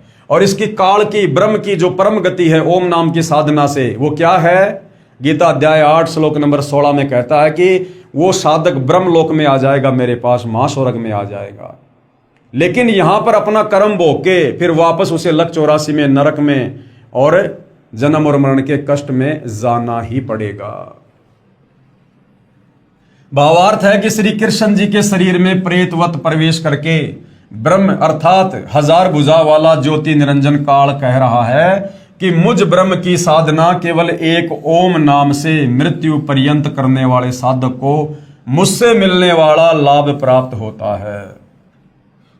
अन्य कोई भी मंत्र मेरी भक्ति का नहीं है तथा अपनी गति को भी गीता अध्याय 7 मंत्र 18 में अनुत्तमाम अर्थात अति घटिया बताया है। गीता जी अध्याय 7 श्लोक नंबर 18 में ओम नाम की साधना को भी ये काल कह रहा है कि ये घटिया है, यानी पूर्ण मोक्ष मेरे ओम नाम की भक्ति से भी नहीं है। इसी का प्रमाण गीता जी अध्याय 9 मंत्र 20 से 25 में कहा है कि जो तीनों वेदों ऋग्वेद, यजुर्वेद तथा सामवेद में वर्णित विधि द्वारा मेरी साधना करते हैं तथा अन्य देवताओं की पूजा करते हैं, उनकी जन्म मृत्यु तथा स्वर्ग नरक बना रहता है तथा पितृ पूजने वाले यानी श्राद्ध करने वाले पितृ बनकर पितरों को प्राप्त होते हैं। भूत पूजने वाले 13वीं 17वीं वर्षी अस्थियां उठाकर गंगा आदि में क्रिया करवाकर प्रवाह करवाना, पिंड भरवाना आदि भूत पूजा है। तो भाई और बहनों, देख लो तत्व ज्ञान के अभाव में सदियों से आप और हमारे ये तत्व ज्ञानहीन नादान धर्मगुरु आप और हमारे से भूत पूजा ही करवा रहे थे और हमारे पूर्वजों से शास्त्र विरुद्ध साधना करवाकर उनको भूत योनियों में डलवा दिया और पीछे से उन पूर्वजों के श्राद्ध निकलवा कर हमसे भी जो है भूत पूजा पितृ पूजा करवाई जा रही थी। भूत बनकर भूत लोक में चले जाएंगे, फिर पृथ्वी पर भी भटकते रहेंगे। ये पूजा अविधि पूर्वक यानी शास्त्रों के विरुद्ध अज्ञान पूर्वक मनमाना आचरण है। मनमाना आचरण यानी गीता जी में इस प्रकार की पूजा का, चारों वेदों में इस प्रकार की पूजा का, श्राद्ध निकालना, भूत पूजना, 13वीं 17वीं समाधि पूजना, मंदिर मस्जिद चर्च गुरुद्वारे में जाना, कावड़ लेके आना, पैदल यात्रा करना, इस प्रकार की पूजा का कहीं कोई विधान नहीं है।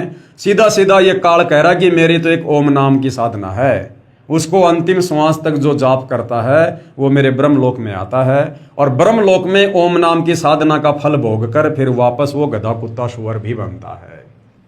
इसलिए व्यर्थ है प्रमाण गीता अध्याय 16 श्लोक 23 और 24 में। विशेष यहां चौथे अर्थर्वेद का विवरण इसलिए नहीं है कि इसमें पूजा विधि कम तथा सृष्टि रचना अधिक है। चौथा जो वेद है अर्थर्वेद, उसमें सृष्टि रचना का ज्ञान ज्यादा है, धर्म कर्म की जानकारी कम है। इसलिए गीता अध्याय 18 श्लोक 62 में कहा है कि उस परमात्मा की शरण में जा। गीता जी अध्याय 18 श्लोक 62, गीता जी का ज्ञान कौन दे रहा है? ये ब्रह्म, ये काल, ब्रह्मा विष्णु महेश का पिता। हिंदू समाज ये मानता है कि श्री विष्णु जी रूप में श्री कृष्ण जी ने ये गीता जी का ज्ञान दिया और हिंदू समाज अपनी अज्ञानता के चलते श्री विष्णु यानी श्री कृष्ण से बड़ा किसी को भगवान नहीं मानता। तो भाई चलो आपकी बात बड़ी करते हैं। वैसे तो गीता जी का ज्ञान श्री कृष्ण जी के शरीर में प्रवेश करके और काल ने दिया है, ब्रह्म ने दिया है। यदि आप श्री कृष्ण जी मान रहे हो, श्री विष्णु जी मान रहे हो, तो भाई आपके श्री विष्णु जी अर्थात श्री कृष्ण जी तो हाथ खड़े कर रहे हैं भक्ति को लेकर, भगवान को लेकर कि भैया मेरे बस की बात नहीं है तुम्हारा जन्म मरण का रोग काटना, तुम्हें गधा कुत्ता सुअर बनने से बचाना, नरक में जाने से तुम्हें बचाना, मेरे बस की बात नहीं है। उसके लिए खुद गीता का ज्ञान देने वाला विष्णु श्री कृष्ण ये खुद अन्य किसी और परमात्मा की शरण में जाने को अर्जुन को सलाह दे रहा है। इसलिए गीता अध्याय 18 श्लोक 62 में कहा है कि उस परमात्मा की शरण में जा, अपने से अन्य किसी और परमात्मा की शरण में जाकर भक्ति करने को अर्जुन को सलाह दे रहा है, जिससे तेरी पूर्ण मुक्ति होगी, यानी तेरा जन्म मरण का रोग समाप्त होगा, तुझे मोक्ष मिलेगा तथा परम शांति तथा शाश्वत स्थान अर्थात सतलोक को प्राप्त होगा, जिस सतलोक को हम छोड़कर आए थे। तथा गीता अध्याय 15 श्लोक 4 में कहा है कि तत्वदर्शी संत मिलने पर उसके बताए अनुसार शास्त्र विधि अनुसार साधना करनी चाहिए।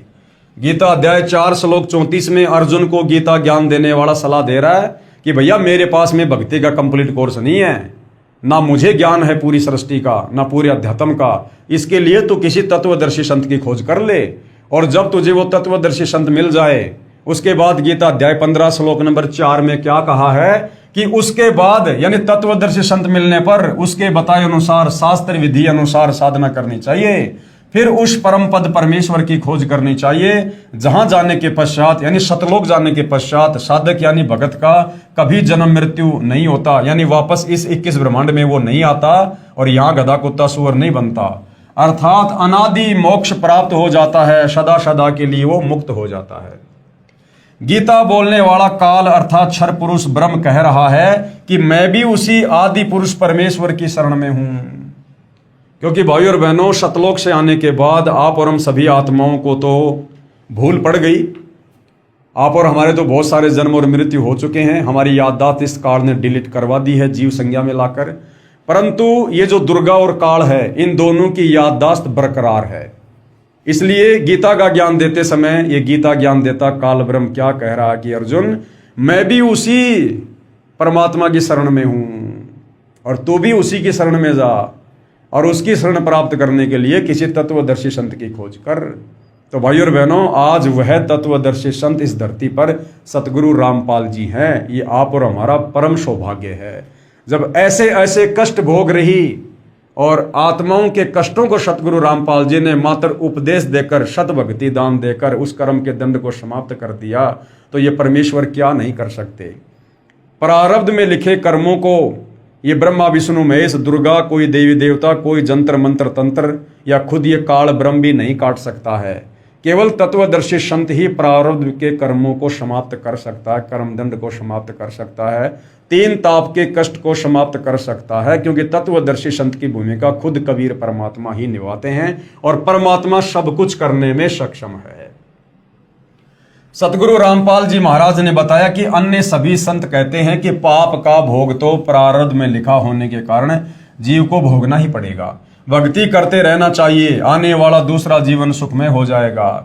तो उसके लिए सतगुरु रामपाल जी क्या उदाहरण दे रहे हैं, कृपया विचार करें। किसी के पैर में कांटा लगा हो जिस कारण से उसे बहुत पीड़ा हो रही हो, यानी किसी के भाग्य में प्रारब्ध के कारण दुख है, पीड़ाएं है, और उस कांटे के कष्ट के निवारण के लिए किसी से प्रार्थना करें और उस दुख निवारण के लिए हम किसी साधु संत महात्मा के पास जाएं, तो उत्तर मिले कि कांटा तो लगा रहने दे, जूता पहन ले, भविष्य में कांटा नहीं लगेगा। और जवाब वो संत क्या देते हैं कि भैया तेरे पिछले दुख तो समाप्त होंगे नहीं, तेरे भाग्य में लिखे हैं, तो आगे से भक्ति शुरू कर दे, तुझे आगे दुख नहीं होगा। अरे भैया जब पहले से पैर में कांटा लगा हुआ है, जब तक वो कांटा नहीं निकलेगा जूता कैसे पहनूंगा। तो जब तक मैं वर्तमान में दुखी हूं, परेशान हूं मेरे प्रारब्ध के कारण है, और जब तक मेरे वो प्रारब्ध वाले कष्ट समाप्त नहीं होंगे, मैं सुखी नहीं होऊंगा, भाई मैं भक्ति कैसे कर पाऊंगा। पहले तो मेरे पैर का कांटा निकले और फिर इस डर से मैं जूता पहनूं कि आगे कहीं कांटा ना चुभ जाए। तो पहले तो भाई मेरे पिछले जो पाप कर्म है जिस कारण मेरे ऊपर कष्ट हैं वो मेरे कष्ट समाप्त हों, फिर मैं उस राम नाम के जूते को पहनूंगा, यानी संत से भक्ति लूंगा, ताकि आगे यदि मैंने गलती कर दी तो फिर से वही कष्ट जीवन में दोबारा शुरू ना हो जाए। तो क्या कह रहे हैं गुरुदेव, किसी के पैर में कांटा लगा हो जिस कारण से उसे बहुत पीड़ा हो रही हो, उस कांटे के कष्ट के निवारण के लिए किसी से प्रार्थना करे, तो उत्तर मिले कि कांटा तो लगा रहने दे, जूता पहन ले, भविष्य में कांटा नहीं लगेगा।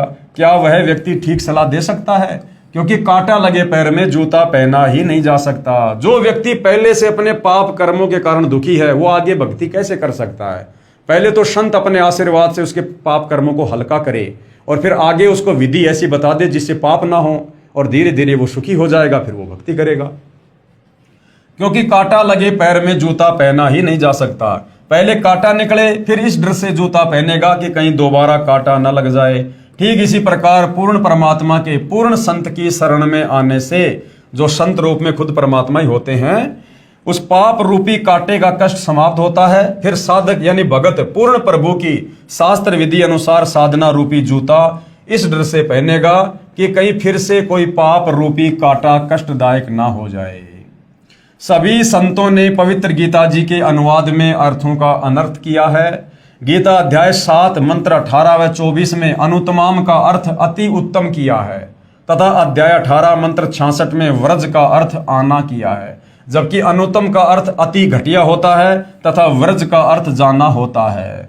अब क्या है भाइयों और बहनों, तत्व ज्ञान के अभाव में चाहे कोई कितना बड़ा विद्वान हो, कितना बड़ा धर्मगुरु हो, वो ब्रह्मा विष्णु महेश से ऊपर किसी को परमात्मा नहीं मान सकता।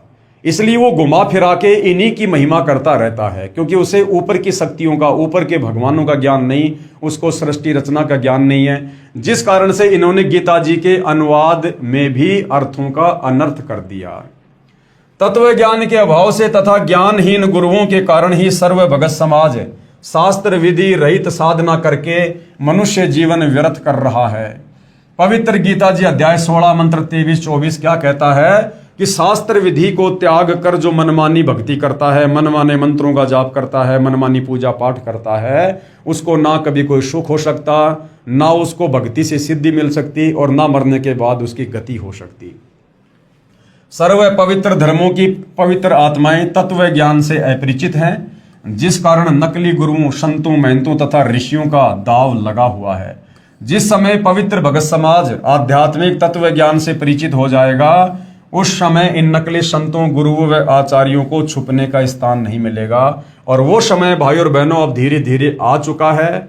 सन 2030-32 के बाद में इन नकली संतों को या तो ये सदगुरु रामपाल जी की शरण में आ जाएंगे, अन्यथा इनको धरती पर छुपने की जगह नहीं मिलेगी।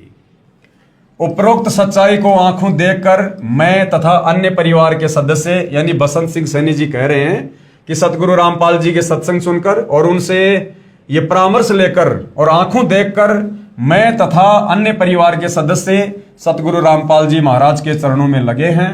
पूरे परिवार में कोई बीमारी नहीं रही, और जो भूत कभी परिवार के किसी सदस्य को मार देते थे, किसी पशु को मार देते थे, काम धंधे को नहीं चलने देते थे, वे घर से ही नहीं गांव से भी भाग गए तथा दूसरे रिश्तेदारों के घर चले गए, जो अब भी श्री आसाराम जी के पुजारी हैं। वहां जाकर भूत कहते हैं कि उनके बसंत सैनी आदि के घर तो परमात्मा का निवास हो गया है, उनको परमात्मा स्वरूप पूर्ण संत मिल गए हैं, अब उनके पास नहीं जा सकते। जिस प्रकार आपके घर में बहुत ज्यादा मच्छर हैं और आप मार्केट से ऑल आउट खरीद के लाते हो और अपने घर पर लगा देते हो, तो आपके घर से तो मच्छर भाग जाएंगे, फिर वो आड़ोसी पड़ोसियों के घर में घुसेंगे। इस प्रकार बसंत सैनी ने सतगुरु रामपाल जी का भक्ति रूपी ऑल आउट नाम उपदेश लेकर अपने घर पर लगा लिया, यानी परमात्मा को विराजमान कर लिया। अब जिस घर में समर्थ शक्ति बैठी है वहां पर भूत प्रेत क्या कर सकते हैं? उन्होंने मजबूरीवश वो घर छोड़ना पड़ेगा, और फिर छोड़ेंगे तो क्या करेंगे? आड़ोसी पड़ोसी रिश्तेदारों के जाएंगे वो। हम उनके पास नहीं जा सकते। वो भूत क्या कहते हैं? हम उनके पास नहीं जा सकते। सतगुरु रामपाल जी से उपदेश के पश्चात हम पूरी तरह से स्वस्थ व सुखी जीवन जी रहे हैं। हमारे परिवार व रिश्तेदारों के लगभग 200 सदस्यों ने सतगुरु रामपाल जी महाराज का उपदेश प्राप्त कर लिया है।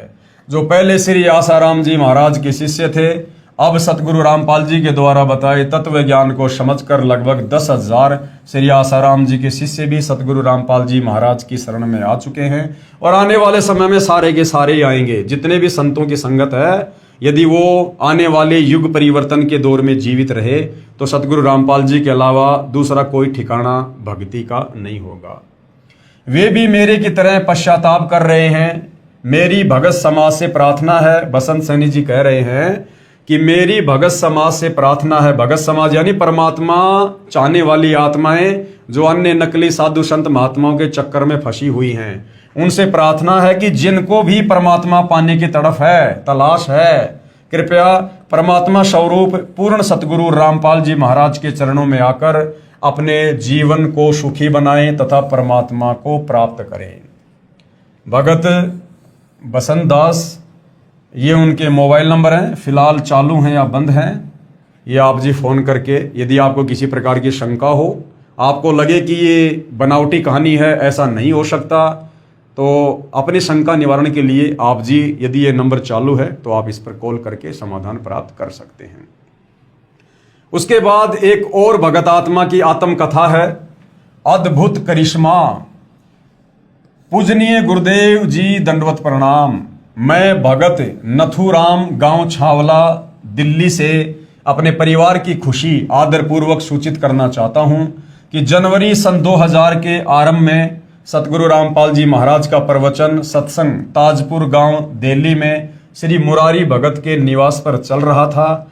तो एक अन्य भगत की बेटी ने मेरी पत्नी श्रीमती बिमला देवी, जो कि छावला से है, उससे कहा कि चाची जी, पड़ोस के गांव में जो सत्संग चल रहा है, यदि आप उस महाराज से नाम ले लो तो आपका असाध्य रोग, यानी जो रीढ़ की हड्डी में 1 इंच का फासला था, जिस कारण से बहुत ज़्यादा पीड़ा थी, ठीक हो सकता है। तो मेरी पत्नी ने उस लड़की से कहा कि all India medical institute of research centre of science Delhi में, जिसका 2.5 वर्ष इलाज चलकर असफल हो चुका हो, तो उस एक नाम या शब्द में कौन सी शक्ति है जो मेरा असाध्य रोग ठीक हो जाएगा। काफी देर तक दोनों की बहस चलती रही।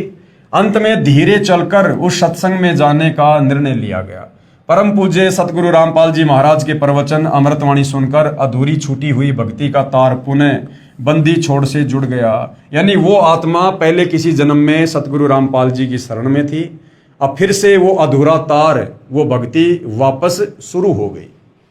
और 2.5 वर्ष के इलाज से फायदा ना पाकर केवल नाम के सुमरण से, जो नाम सतगुरु रामपाल जी देते हैं, जो शास्त्र प्रमाणित हैं, जो इन यहाँ की शक्तियों के, देवी देवताओं के जो बीज मंत्र हैं, मूल मंत्र हैं, उस सुमरण से 5 दिन के अंदर ही असाध्य रोग ठीक हो गया। इससे पूर्व डॉक्टरों ने उनको बैठने व खड़ा होने की सख्त मनाही की थी, जो आज भी ट्रीटमेंट स्लिप पर लिखा है, तथा वह 1 इंच के फासले के एक्सरे भी मौजूद हैं। सबसे बड़ी समस्या मेरी पत्नी को ये थी कि उनसे बैठकर पाखाना नहीं किया जाता था, यानी बैठकर वो फ्रेश नहीं हो सकती थी, और हाथ धोने के समय तो 10-15 मिनट रोना पड़ता था, क्योंकि ज्यादा झुकने पर ज्यादा दर्द होता था। अब वह परम पूजनीय सतगुरु रामपाल जी महाराज जी के आशीर्वाद से 50 किलो के गट्ठर वजन अपने आप उठा सकती है और पूर्ण स्वस्थ है। मेरी सर्व पाठकों से प्रार्थना है कि परमेश्वर तुल्य, यानी साक्षात परमेश्वर ही सतगुरु रामपाल जी महाराज, जो कबीर देव, कबीर परमेश्वर जी के पूर्ण कृपया पात्र है, यानी स्वयं ही परमात्मा धरती पर संत रूप में प्रकट हैं, उनसे शीघ्रातिशीघ्र मुफ्त में नाम प्राप्त करके सपरिवार कल्याण करवाएं तथा पूर्ण मोक्ष तथा सतलोक की प्राप्ति करें।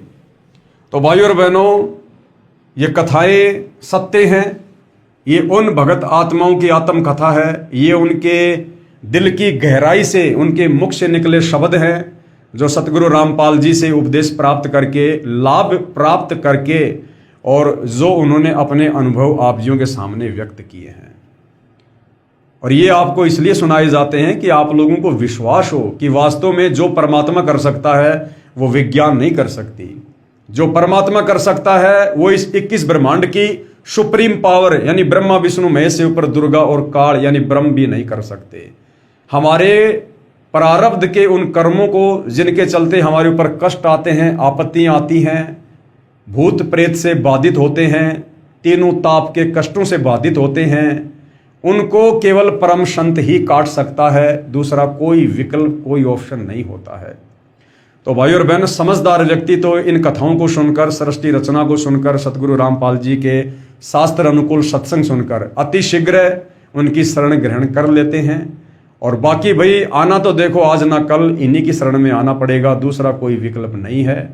आने वाले समय में ये तुम्हारी विज्ञान भी फैल होने वाली है, ये तुम्हारे डॉक्टर भी फेल होने वाले हैं, इनका ट्रीटमेंट भी फेल होने वाला है, क्योंकि डॉक्टर केवल शरीर के रोगों का इलाज कर सकता है, परंतु वर्तमान में जो शरीर पर रोग लग रहे हैं, जो असाध्य बीमारियां लोगों को हो रही हैं, ये उनके कर्मों के चलते हो रही हैं, उनके प्रारब्ध के कर्मों के कारण हैं। तो प्रारब्ध के कर्मों के चलते शरीर पर जो कष्ट आ रहे हैं उसको डॉक्टर नहीं बल्कि आध्यात्मिक डॉक्टर यानी पूर्ण संत ही काट सकता है, अपनी भक्ति से, अपने आशीर्वाद से।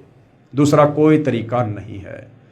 तो भाइयों और बहनों, पवित्र पुस्तक ज्ञान गंगा के ऊपर बन रहे वीडियो में आज हमारा ये 19वें नंबर का वीडियो था, और प्रत्येक वीडियो से हमें अध्यात्म के विषय में बहुत गहरी गहरी जानकारियां प्राप्त हो रही है, जिससे हमारा विश्वास बढ़ रहा है और भक्ति करने में हमारी रुचि बढ़ रही है। इसी प्रकार हम आगे बढ़ते रहेंगे, परमेश्वर की महिमा करते रहेंगे। आप भाई बहनों को जो भक्ति और भगवान से कोसों दूर बैठे हैं, आप तक ये संदेशा पहुंचाते रहेंगे। तो आज के वीडियो में केवल इतना ही। कल परमेश्वर के आशीर्वाद से आपकी सेवा में फिर हाजिर होंगे। तब तक पूज्य गुरुदेव भगवान हम सबको आशीर्वाद दे, आज्ञा दे, सद्बुद्धि दे, हमारा मार्गदर्शन करें। बंदी छोड़ सतगुरु रामपाल जी परमेश्वर जी की जय हो।